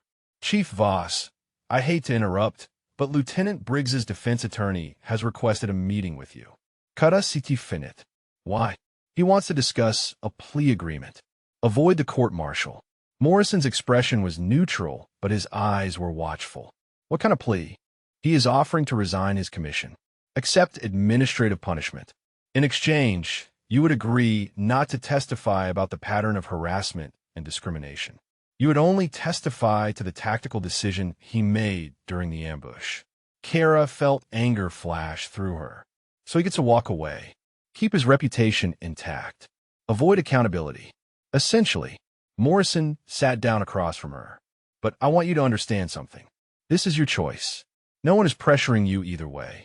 If you want to testify fully, tell the whole truth about what he did to you, we will support that. If you want to take the plea and move on with your life, that is also your right. What do you think I should do? Morrison considered. I think you've already won. The story is public. Briggs is finished regardless of whether he is court-martialed or resigns. Your career is about to take off. You have the support of the Rangers, the Army brass, and most of the Navy. Testifying might be cathartic, but it'll also be painful. You'll have to relive everything. His attorneys will try to discredit you. It will be ugly. But other women need to see that there are consequences, Kara said quietly. Other female operators need to know they can come forward. That is true. Morrison nodded. Which is why this is your decision. What do you need? Kara looked at her mother. What would Dad do? Her mother did not hesitate. He would tell the truth, no matter how hard, because silence protects the wrong people. Kara turned back to Morrison. I want to testify, fully, about everything. No plea deal. Morrison nodded approvingly. I was hoping you would say that. He stood. I will inform Briggs's attorney. The court-martial is scheduled for 3 months from now. We will need to prep your testimony. It will be thorough. I understand. After Morrison left, Kara's mother studied her face. You're sure about this? It is going to be difficult. I know, but it is the right thing to do. And I'm tired of doing the easy thing. Her mother smiled. Now you really sound like your father. That evening, Chun found Kara on the firebase observation deck, watching the sun set over the Afghan mountains. He joined her at the railing. Heard you were becoming an honorary ranger, he said. Heard you nominated me. Damn right I did. You earned it. They stood in comfortable silence. Finally, Kara spoke. Thank you. For everything. For not leaving me behind. For documenting the truth. For giving me a reason to keep fighting. Chun shook his head. Chief, you gave us the reason. You showed us what it means to live the creed. Not just say it. Live it. He paused. Can I tell you something? Of course. When I saw you crawling toward us that first day, wounded and alone, I thought you were crazy. I thought you were going to get yourself killed, trying to be a hero. Chun looked at her directly. But you were not trying to be a hero. You were just trying to do the right thing. And somewhere along the way, I realized that is what real heroism is. Not the big dramatic moments. Just choosing to do right when it would be easier to do wrong. Kara felt tears building again. Seemed like all she did lately was cry. I was so scared, she admitted. Every step, every meter. I thought I was going to die. But you did it anyway. That is courage. Chun smiled. You know what the crazy part is? You saved 4 Rangers. But you also saved every female operator who comes after you. Because now commanders know they are being watched. Now there are consequences for abandoning people. Now there's proof that women can perform under the worst conditions. You changed the game, Chief. I just wanted to survive. And you did. By saving others. Kind of poetic if you think about it. Kara smiled despite the tears. I am really going to miss you guys. When you redeploy. Who says we are redeploying? Chun grinned. Walker and Reeves already put in for instructor positions at Benning. And I might have requested a training rotation there myself. Turns out we all want to be part of this new program you're building. If you'll have us. Kara laughed, surprised and delighted. You're serious? Dead serious. You're stuck with us, Chief. Rangers and SEALs working together. Breaking barriers. Training the next generation. It is going to be legendary. Or a complete disaster. Chun shrugged. Probably both. But it will be interesting. They watched the sun disappear behind the mountains, painting the sky in brilliant oranges and purples. In 3 months, Kara would testify against Briggs. In 6 months, she would start her new assignment. In between, she would heal, recover, and prepare. But right now, in this moment, she was just a warrior watching the sunset with a friend. Someone who had proven that the word comrade transcended branch, gender, or rank. Someone who had lived up to the best traditions of military service. Someone her father would have been proud to serve beside. You know what the best part is?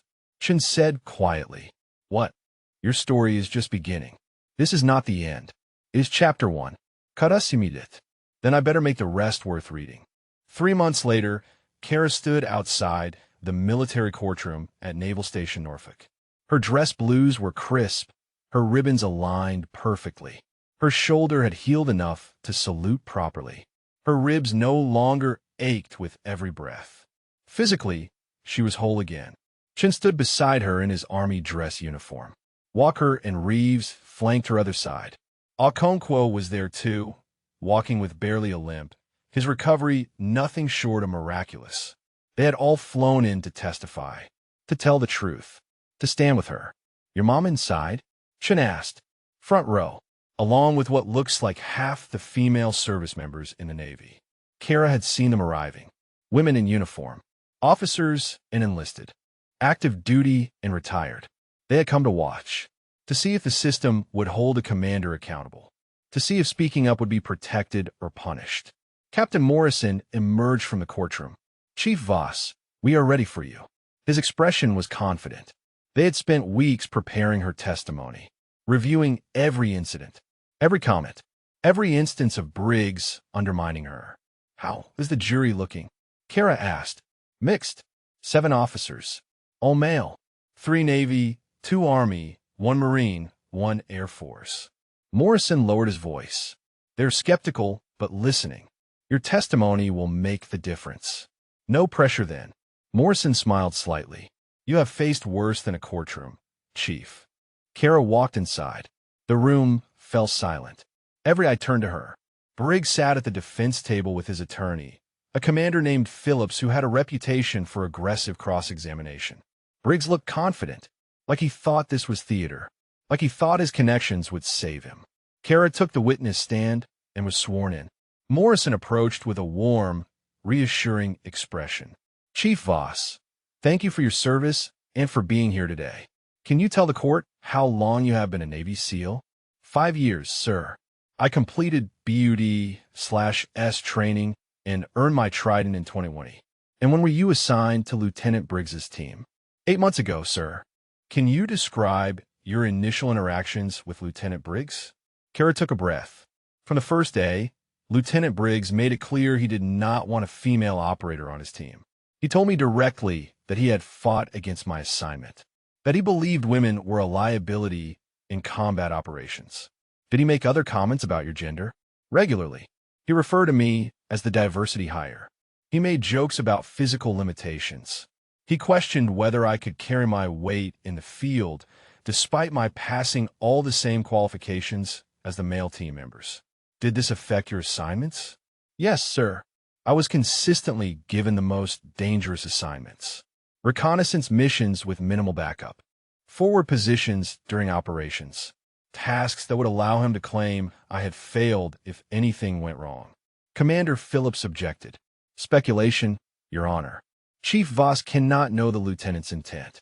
The judge, a stern woman named Captain Bradley, looked at Kara. Chief, stick to what you observed and what was said to you directly. Yes, ma'am. Kara continued. Lieutenant Briggs told me that I needed to prove myself more than the others because I had more to prove. When I asked why, he said because people were watching to see if women could hack it. Morrison pulled out a file. Chief Voss, I'm showing you Prosecution Exhibit 12. This is an email Lieutenant Briggs sent to his commanding officer. Can you read the highlighted portion?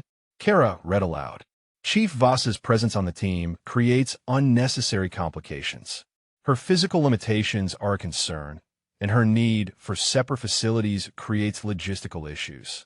Request permission to transfer her to a support role where she would be better suited. What was the date of that email? 2 weeks after I joined the team. Had you failed any evaluation or mission at that point? No, sir. I had a perfect record. Morrison entered the email into evidence. Let us move to the events in Afghanistan. Can you describe what happened during the ambush? Kara walked through it methodically. The Taliban attack. Her wounds. Briggs's assessment. The hand signal to leave her. Watching her team disappear. The emotion stayed buried as she recited the facts. What did you do after your team left? I heard Rangers calling for help on an emergency frequency. They were surrounded and had a critically wounded man. I made the decision to attempt a rescue. Even though you were severely injured? Yes, sir. Because leaving people behind is not what we do. Or at least, it is not what we are supposed to do. The courtroom was absolutely silent. Morrison let the moment sit. Then he continued. Chief Voss, did Lieutenant Briggs know you might still be alive before he left that valley? Kara met Briggs's eyes. She saw calculation there. Fear masked as indignation. He knew, sir. I was conscious. I was breathing. He made eye contact with me before he gave the order to leave. Objection. Phillips was on his feet. The chief is speculating about what the lieutenant knew. Captain Bradley looked at Kara. Did he check your vital signs? No, ma'am. Did he speak to you? No, ma'am. How do you know he saw you were alive? Because he looked directly at me, and I looked back at him for approximately 3 seconds. Then he made his decision. Bradley nodded. Overruled. The witness can testify to what she observed. Morrison continued for another hour, walking through every incident, every comment, every act of undermining, building a pattern that was undeniable. Finally, he said, Chief Voss, in your professional opinion, did Lieutenant Briggs leave you behind because of a tactical decision or because you were a woman he wanted off his team? Phillips objected again, called for speculation. Bradley considered. I will allow it. The chief is qualified to assess tactical decisions. Kara chose her words carefully. Based on my training and experience, there was time to assess my condition more thoroughly. There was time to establish whether I was survivable. The standard protocol for a wounded team member is to check vitals, apply emergency first aid if possible, and make an informed decision. Lieutenant Briggs did none of those things. He looked at me, made an instant decision, and left. That is not tactics. That is abandonment. No further questions, Morrison said. Phillips stood for cross-examination. He approached with a predatory smile. Chief Voss, you have quite a story. Wounded SEAL saves 4 Rangers while abandoned by her team. Very heroic. Very convenient for someone who had been struggling on her team. I was not struggling. My record speaks for itself. Does it? Phillips pulled out his own file. You had the lowest physical training scores on your team, did you not? I had passing scores within the acceptable range. But the lowest on the team? Yes, because I am 5'6" and weigh 130 pounds. I cannot match the absolute strength of men who are 6 feet tall and weigh 200 pounds. But I met the standards. Phillips smiled. So you admit you were the weakest member of the team? No, I admit I had different physical capabilities, but I had the highest marksmanship scores, the best language skills. Superior canes en civilities. Strength is not the only measure of a SEAL. Phillips changed tactics. Let's talk about Afghanistan. You claim Lieutenant Briggs abandoned you. But is it not true that he was under heavy fire and had to make a split-second decision to save the rest of his team? He had 30 seconds. That is not split-second. 30 seconds while being shot at, while responsible for 8 other lives. And you expect him to have risked those lives for you? I expect him to have followed protocol, to have checked whether I was alive before leaving me to die. Phillips leaned in. Or perhaps you're angry that he made a hard call. Perhaps this entire testimony is revenge for a tactical decision you disagreed with. Kara kept her voice level. If that were true, I would not have spent the next 18 hours saving 4 Army Rangers. I would have saved myself. I would have crawled to safety and called for my own extraction. But instead, I chose to help others. Because that is what we do. That is what SEALs are supposed to do. Phillips tried several more angles, suggesting she was oversensitive to criticism, implying she exaggerated Briggs's comments, questioning whether her injuries were really as severe as she claimed. Each time, Kara responded with calm facts, medical records, witness statements, documented incidents. After 2 hours, Phillips sat down looking frustrated. Captain Bradley called a recess. In the hallway, Chun gripped Kara's shoulder. You were incredible in there. I just told the truth. Exactly, and the truth is damning. The afternoon session brought the Rangers. Chin testified first, describing how Kara had appeared out of nowhere, wounded and alone, refusing to abandon them. Walker and Reeves corroborated every detail. Okonkwo, still recovering, testified from a wheelchair about regaining consciousness in the Humvee and seeing Kara bleeding and unconscious from carrying him to safety. The final witness was unexpected. Master Chief Rodriguez, a SEAL with 23 years of service. Morrison called him to the stand. Master Chief, you served with Daniel Voss and the Rangers before joining the Navy. Is that correct? Yes, sir. Danny Voss was my squad leader in Somalia. Can you tell the court about Staff Sergeant Voss's final action? Rodriguez's voice was steady but emotional. We were pinned down, taking heavy casualties. A grenade landed in our position. Danny did not hesitate. He threw himself on it. Saved 6 of us. including me. Morrison paused. Master Chief, you have followed Chief Caravas's career. What is your assessment of her? Rodriguez looked directly at the jury. She is her father's daughter. Same courage. Same refusal to quit. Same commitment to never leaving anyone behind. Danny would be proud of what she did in Afghanistan. I'm proud of what she did. And anyone who cannot see her value as an operator is blind.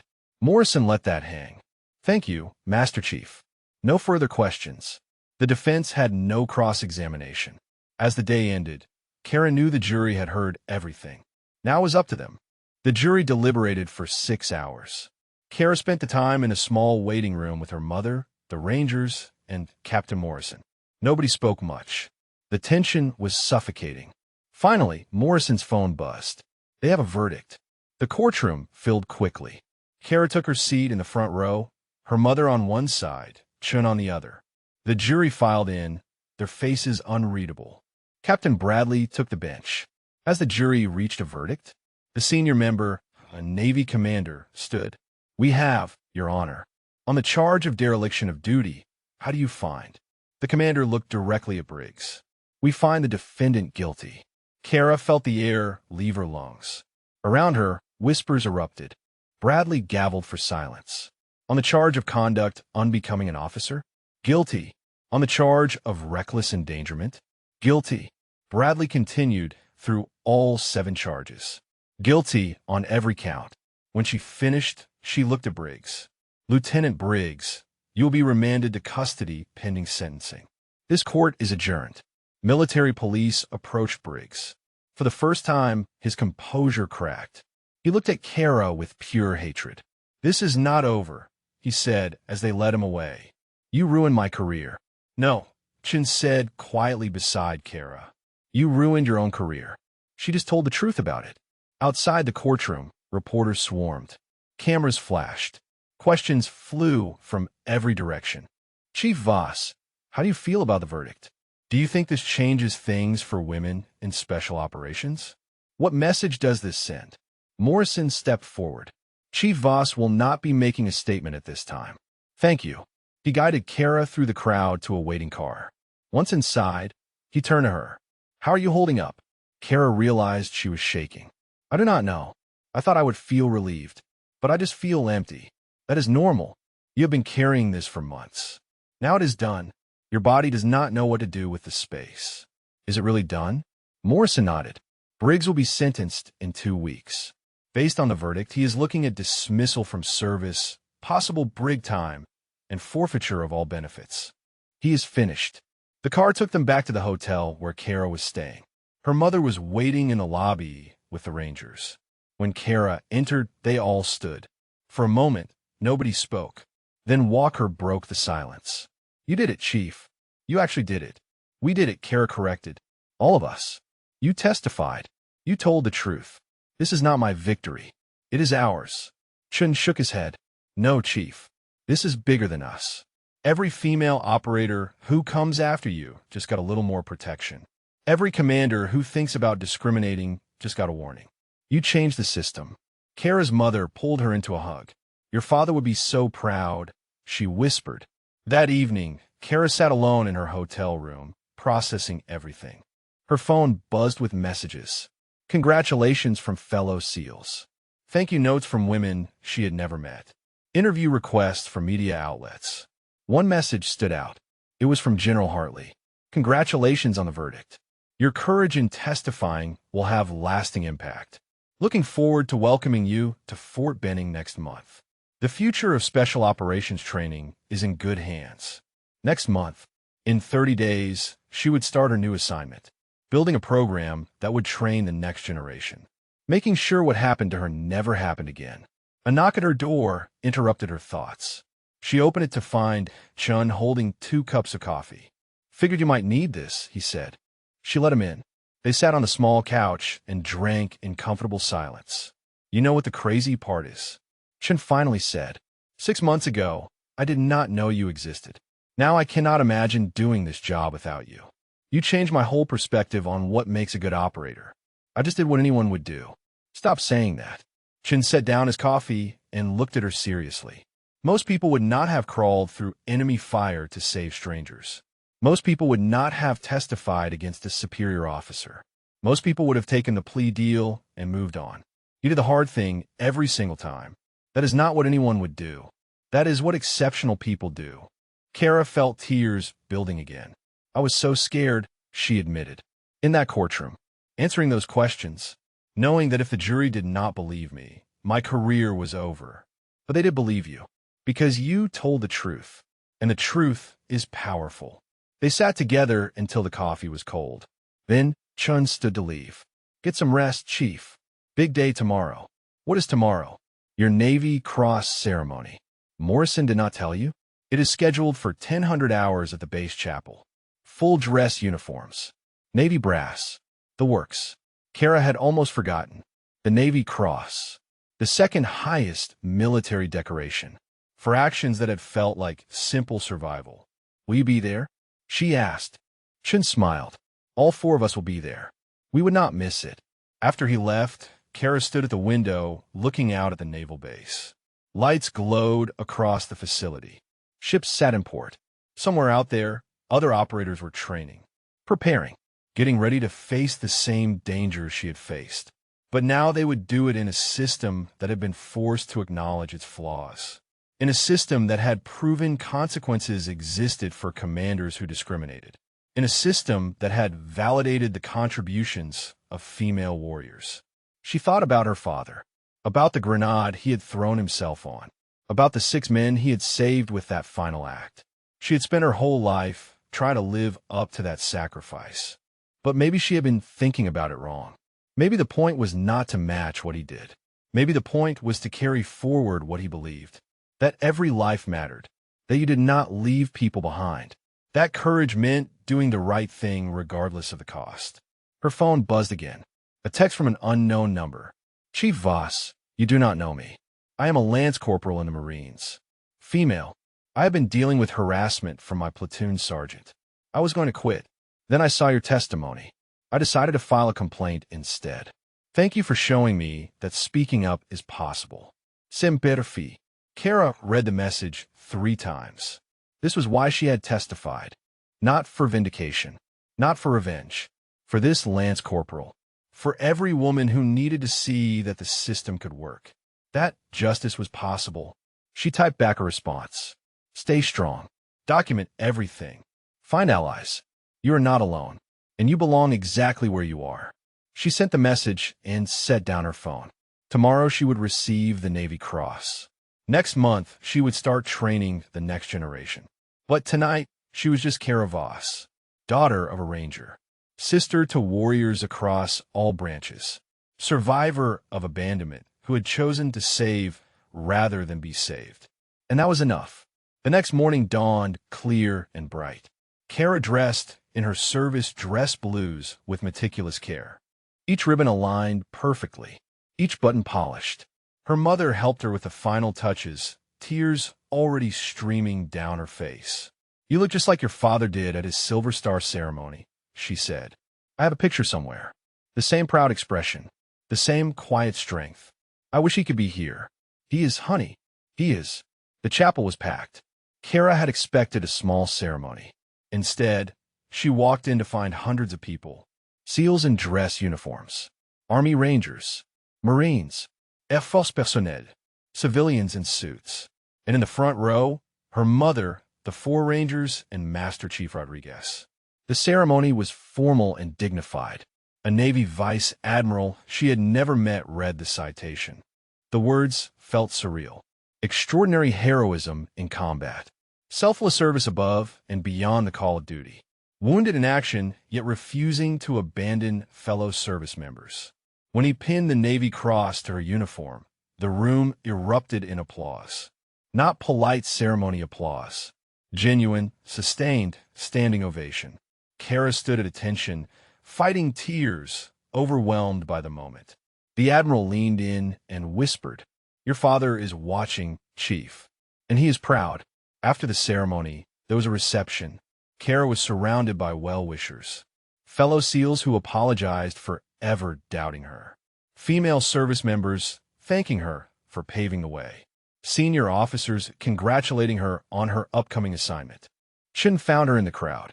So, how does it feel to be a decorated war hero? Kara touched the Navy cross on her chest. Surreal. Like this happened to someone else. It happened to you. Own it. She looked around the room. At the Rangers who had refused to leave her. At her mother who had finally made peace with her choices.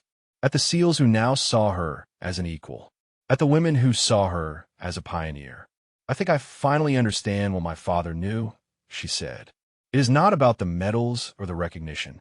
It is about knowing you did the right thing. That when it mattered most, you did not quit. You did not abandon your principles. You stood up. Chen raised his glass. To Chief Kara Voss. Ranger at heart.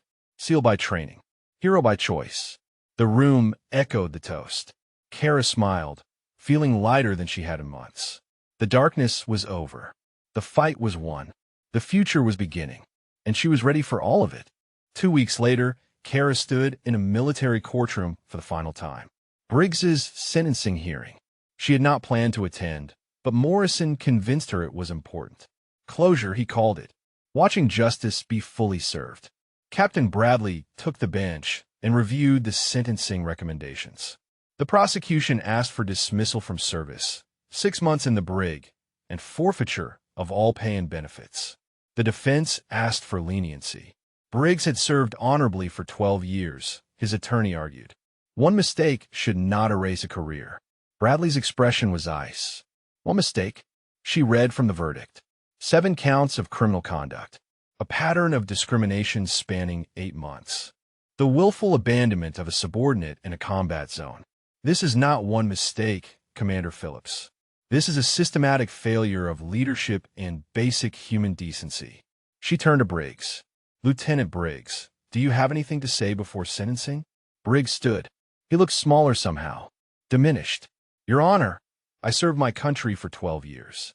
I completed multiple combat deployments. I led men in the most dangerous environments. I made decisions that saved lives. One tactical call in a chaotic situation should not define my entire career. Bradley's voice was sharp. Did you or did you not make eye contact with Chief Voss before leaving her? Briggs hesitated. I do not recall. Chief Voss recalls. She testified under oath that you looked directly at her for 3 seconds. That she was conscious and breathing. That you chose to leave her anyway. Do you dispute her testimony? Briggs said nothing.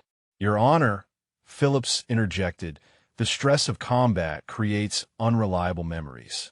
It is possible both parties remember the events differently. Bradley cut him off.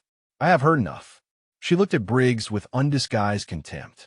Lieutenant Briggs, you violated the most sacred principle of military service. You abandoned a teammate to die, not because of tactical necessity, but because of prejudice, because she was a woman, because you valued your own biases over her life.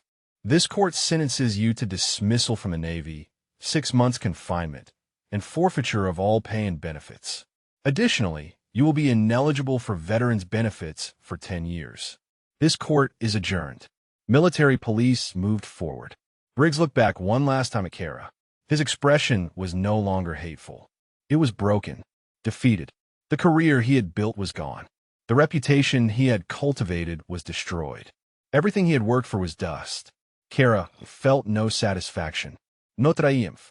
Just a quiet sense that balance had been restored. Outside, Morrison walked with her to the parking lot. How are you feeling? Relieved, Kara said honestly. It is finally over. Not quite. Morrison handed her an envelope. This came for you this morning. From a Navy Personnel Command. Kara opened it and read quickly. It was her official transfer orders. Report to Fort Benning, Georgia in 2 weeks. Joint Special Operations Training Command. Position, Senior Instructor and Curriculum Developer. Rank, Chief Petty Officer, with promotion board eligibility in 6 months. They are promoting me? Morrison smiled. You are a Navy Cross recipient who became a national story. They will be fools not to promote you. Plus, General Hartley made it clear she wants you to have the authority to actually make changes. Chief Petty Officer status gives you that. Kara stared at the orders. Fort Benning, where her father had trained, where she would now teach. There is one more thing. Morrison pulled out another document. The Ranger Regiment submitted the paperwork. You are officially an honorary Ranger. The ceremony is in 10 days at Fort Benning. They want to do it before you start your assignment. Kara's eyes burned with tears. Honorary Ranger. The tab her father had earned with blood and sweat. Now hers. Chin appeared from across the parking lot, flanked by Walker, Reeves, and Okonkwo. We heard Briggs got 6 months, Chin said. Good. It is done, Kara confirmed. Really done. Then let's celebrate. Okonkwo grinned. We found a place near here that serves the worst military food you have ever tasted. Felt appropriate. They went to a diner near the base. Greasy burgers. Weak coffee. Exactly the kind of place soldiers loved. They took over a corner booth and talked for hours. Not about the trial. Not about Afghanistan. Just normal things. Families. Hobbies. Favorite movies. Being friends instead of survivors. Okonkwo showed pictures of his niece. Walker talked about his hometown in Georgia. Reeves admitted he was terrified of his upcoming instructor assignment because he hated public speaking. Chin shared that his wife was pregnant. Their first child. Congratulations, Kara said genuinely. Boy or girl? Girl. Chin's face lit up. Due in 4 months. He paused. We are naming her Kara. If that is okay with you. Kara felt her throat tighten. You do not have to do that. We want to. Chin's expression was serious. You gave me the chance to be a father. To meet my daughter. If you had not come for us that day, I would have died in that valley. So yeah, we are naming her Kara. So she knows the story. So she understands what real courage looks like. Kara could not speak. She just nodded, tears streaming down her face. Walker raised his glass. To Kara Voss, the baddest SEAL who ever lived, and the best Ranger who never went to Ranger school. They all drank. Then Reeves spoke up. You know what is crazy? 6 months ago, we did not know each other. Now I cannot imagine my life without you all in it. Is that weird? That is brotherhood, Chin said. Or I guess sisterhood too now. He looked at Kara. That is what happens when you go through hell together. You come out bonded. Kara looked around the table. These men had saved her as much as she saved them. They had refused to leave her behind in more ways than one. They had stood up for her, testified for her, fought for her. They had shown her what loyalty really meant. I'm going to miss this, she said quietly, when we all go our separate ways. Who says we're going separate ways? Walker grinned. We all got orders to Benning, remember? We were going to be working together for the next 3 years minimum. And after that, we stay in touch, Reeves added. Reunions every year. Families get together. Kids grow up knowing each other. We are stuck with each other for life now. Okonkwo nodded. Rangers and SEALs. Making history. Breaking barriers. Training the next generation. It is going to be legendary. Or a complete disaster, Kara said, echoing her earlier conversation with Chun. Probably both. Chin smiled. But it will be our disaster. They stayed at the diner until closing. Then they walked out into the cool Virginia night. Kara looked up at the stars. Somewhere out there, other operators were on missions. Other teams were facing danger. Other warriors were fighting the same battles she had fought. But the system was changing. Slowly. Imperfectly. But changing. Because she had spoken up. Because she had refused to be silent. Because she had proven what was possible. Chin walked her to her car. You ready for all this? Fort Benning. The Ranger Tab ceremony. The new assignment. All of it. Kara thought about it. About the girl who had grown up without a father, but with his legacy. About the woman who had fought for every inch of acceptance. About the warrior who had been left to die, but chose to save others instead. Yeah, she said. I am ready. Good. Because the hard part is just beginning. Changing a system is harder than surviving a firefight. I survived Briggs. I can survive bureaucracy. Chin laughed. That is the spirit. He hugged her carefully, mindful of her still healing shoulder. See you in 10 days at Benning. Do not be late for your own ceremony. Would not dream of it. Kara drove back to her hotel. Tomorrow she would fly home to spend time with her mother before the move. Next week she would receive the Ranger Tab. In 2 weeks, she would start the assignment that would define the next chapter of her career. But tonight, she was just Kara Voss, Navy SEAL, Honorary Ranger, daughter, friend, survivor, warrior. She had been abandoned in the Afghan desert and left to die. She had crawled through enemy fire to save strangers. She had carried 4 men to safety while broken and bleeding. She had testified against a superior officer and won. She had changed the conversation about women in combat. And she had done it all by simply refusing to quit, by choosing to do the right thing, by being her father's daughter. She thought about the message from the Marine Lance Corporal, about all the women who would come after her, about the system that would be forced to do better because she had demanded accountability. Her father had saved 6 lives with his final act. She had saved 4 lives with hers. But more than that, she had opened doors, changed minds, proven what was possible. That was a legacy worth having. Kara pulled out her phone and texted her mother. "Coming home tomorrow. Have something to tell you about Fort Benning." Her mother responded immediately. "Your father's base. He would love that. So proud of you, baby girl. Karasimidit." She looked at the Navy Cross case sitting in the passenger seat, at the Purple Heart she had also received for her wounds, at the certificate confirming her honorary Ranger status. But what she valued most was not the medals. It was the friendships, the brotherhood and sisterhood she had found in that Afghan valley. The proof that loyalty transcended branch and gender. The knowledge that when it mattered most, good people stood up. That was worth more than any decoration.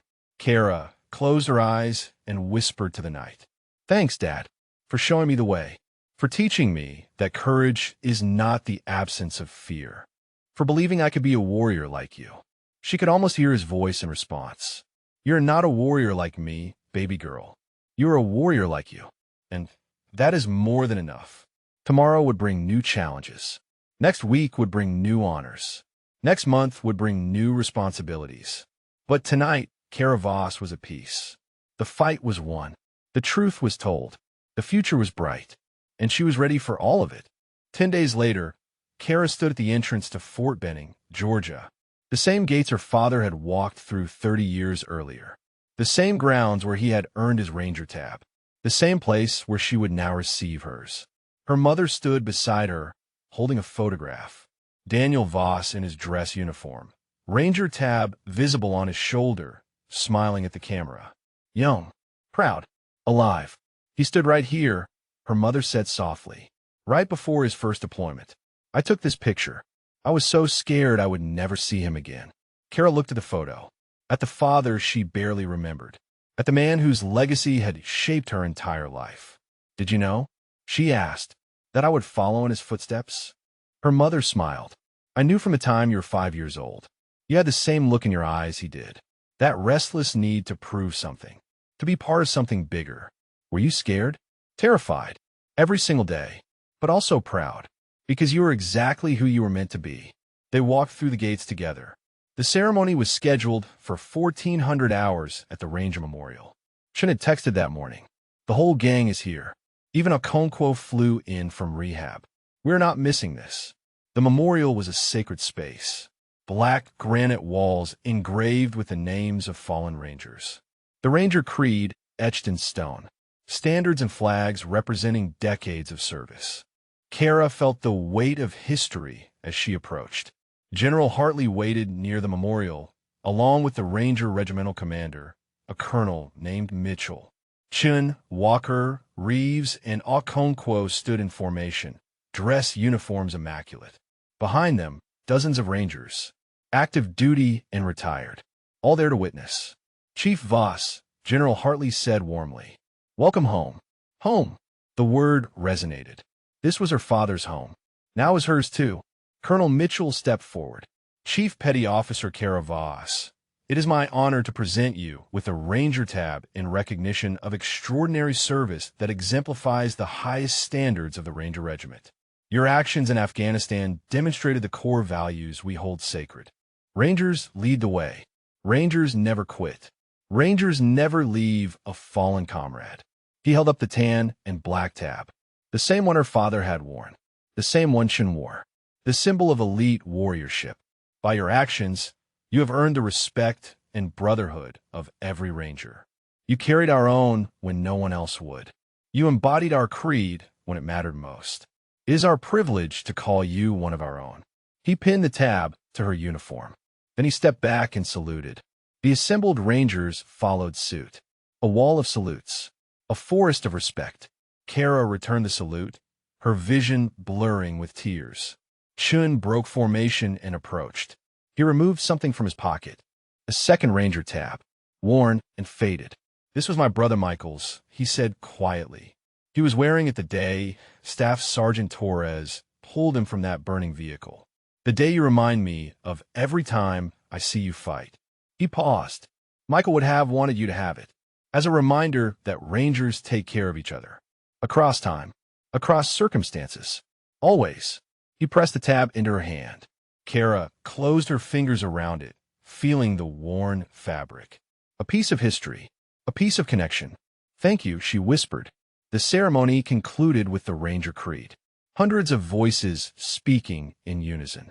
Recognizing that I volunteered as a ranger, fully knowing the hazards of my chosen profession, I will always endeavor to uphold the prestige, honor, and high esprit de corps of my ranger regiment.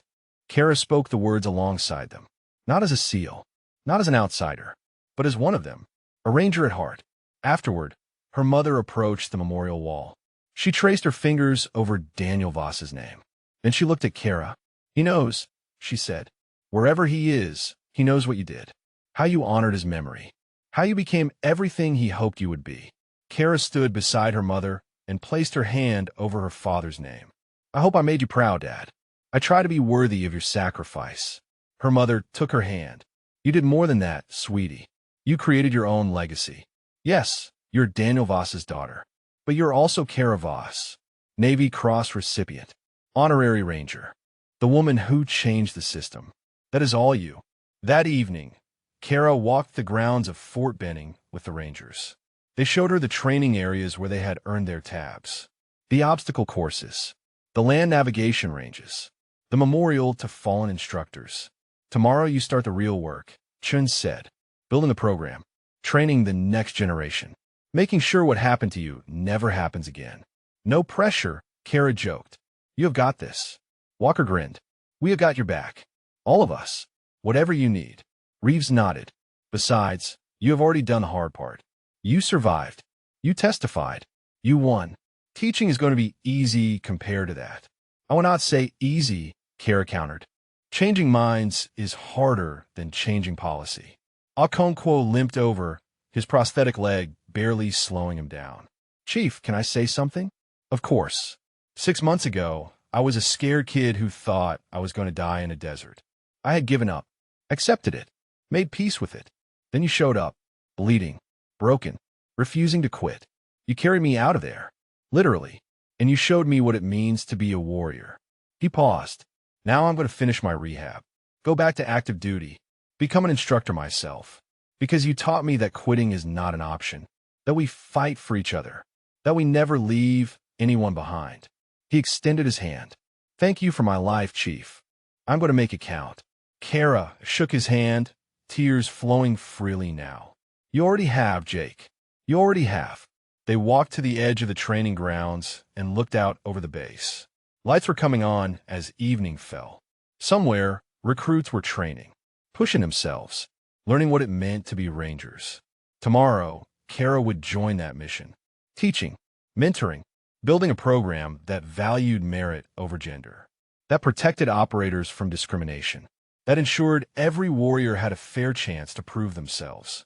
If you enjoyed the story, please drop a comment and let us know your favorite part, character, or if you have had a similar situation happen to you before. Chun spoke quietly. "You know what the best part of all this is? What? We get to do it together. Not SEALs and Rangers. Not men and women. Just warriors. Building something better. Creating the military we wish we had when we started." Karasimidet. That sounded exactly right. They stood together as the sun set over Fort Benning. 5 warriors who had been strangers 6 months ago, who had faced death together, who had refused to leave each other behind, who had proven that loyalty transcended every boundary. Kara thought about the journey that had brought her here. The little girl who had lost her father, the woman who had fought for acceptance, the SEAL who had been abandoned, the warrior who had chosen to save instead of survive. Every step had led to this moment. standing on her father's ground, wearing his tab, ready to build a future he would be proud of. Her phone buzzed. A message from the Marine Lance Corporal who had reached out after the trial. Chief Voss, wanted you to know I filed my complaint. They're investigating. I am scared, but I'm not backing down. Thank you for showing me it is possible. Kara typed back immediately. You have got this. Stay strong. Document everything, and know that you are not alone. There's a whole community of warriors who have your back. She sent the message and looked at the Rangers beside her, at the base around her, at the future stretching ahead. This was just the beginning. There would be resistance, pushback, people who did not want change. But there would also be allies, supporters, warriors who believed in doing the right thing. And Kara Voss had learned something crucial in that Afghan valley. When you refuse to quit, when you stand up for what is right, when you fight for others instead of yourself, you become unstoppable, not because you are stronger, not because you are fearless, but because you know who you are, what you stand for, why you fight. Kara looked at the Ranger tab on her shoulder, at the Navy cross on her chest, at the warriors standing beside her, ready to change the world. Chief? Shin asked. Kada similит. She thought about her father throwing himself on a grenade, about Torres running into flames, about herself crawling through enemy fire, about all the warriors who had chosen sacrifice over safety. Rangers lead the way, she said. Shin grinned. Huya to that. They walked back toward the barracks as night fell over Fort Benning. Tomorrow would bring new challenges, new battles, new opportunities to make a difference. But tonight, Kara Voss was exactly where she belonged. Among warriors, among friends, among people who understood that the greatest strength was not in never falling. It was in always getting back up. She was her father's daughter, a Navy SEAL, an honorary Ranger, a warrior who had been left behind but had chosen to save others, a woman who had changed the system by refusing to accept the way things were. And her story was just beginning. The future was unwritten. The challenges were real. The work was hard. But Kara Voss had faced worse than bureaucracy. She had faced death and chosen life, had faced abandonment and chosen loyalty, had faced discrimination and chosen to fight. She was ready for whatever came next, because she was a warrior, through and through, and warriors never quit. Rangers lead the way, she whispered to the night. And somewhere, in whatever place warriors went when their battles were done, Daniel Voss smiled. His daughter had not just followed in his footsteps. She had carved her own path, created her own legacy, become her own kind of hero. And that was more than he ever could have hoped for. The end was just the beginning. The battle was won, but the war continued. The medal was earned, but the mission remained. Kara Voss was ready for all of it, because she had learned the most important lesson of all. You do not have to be fearless to be brave. You do not have to be perfect to be worthy. You do not have to be stronger than everyone else to be strong enough. You just have to refuse to quit. Stand up when it matters. Fight for what is right. And never, ever leave anyone behind. That was the Ranger way, the SEAL way, the warrior way, and it was Kara Voss's way, now and forever.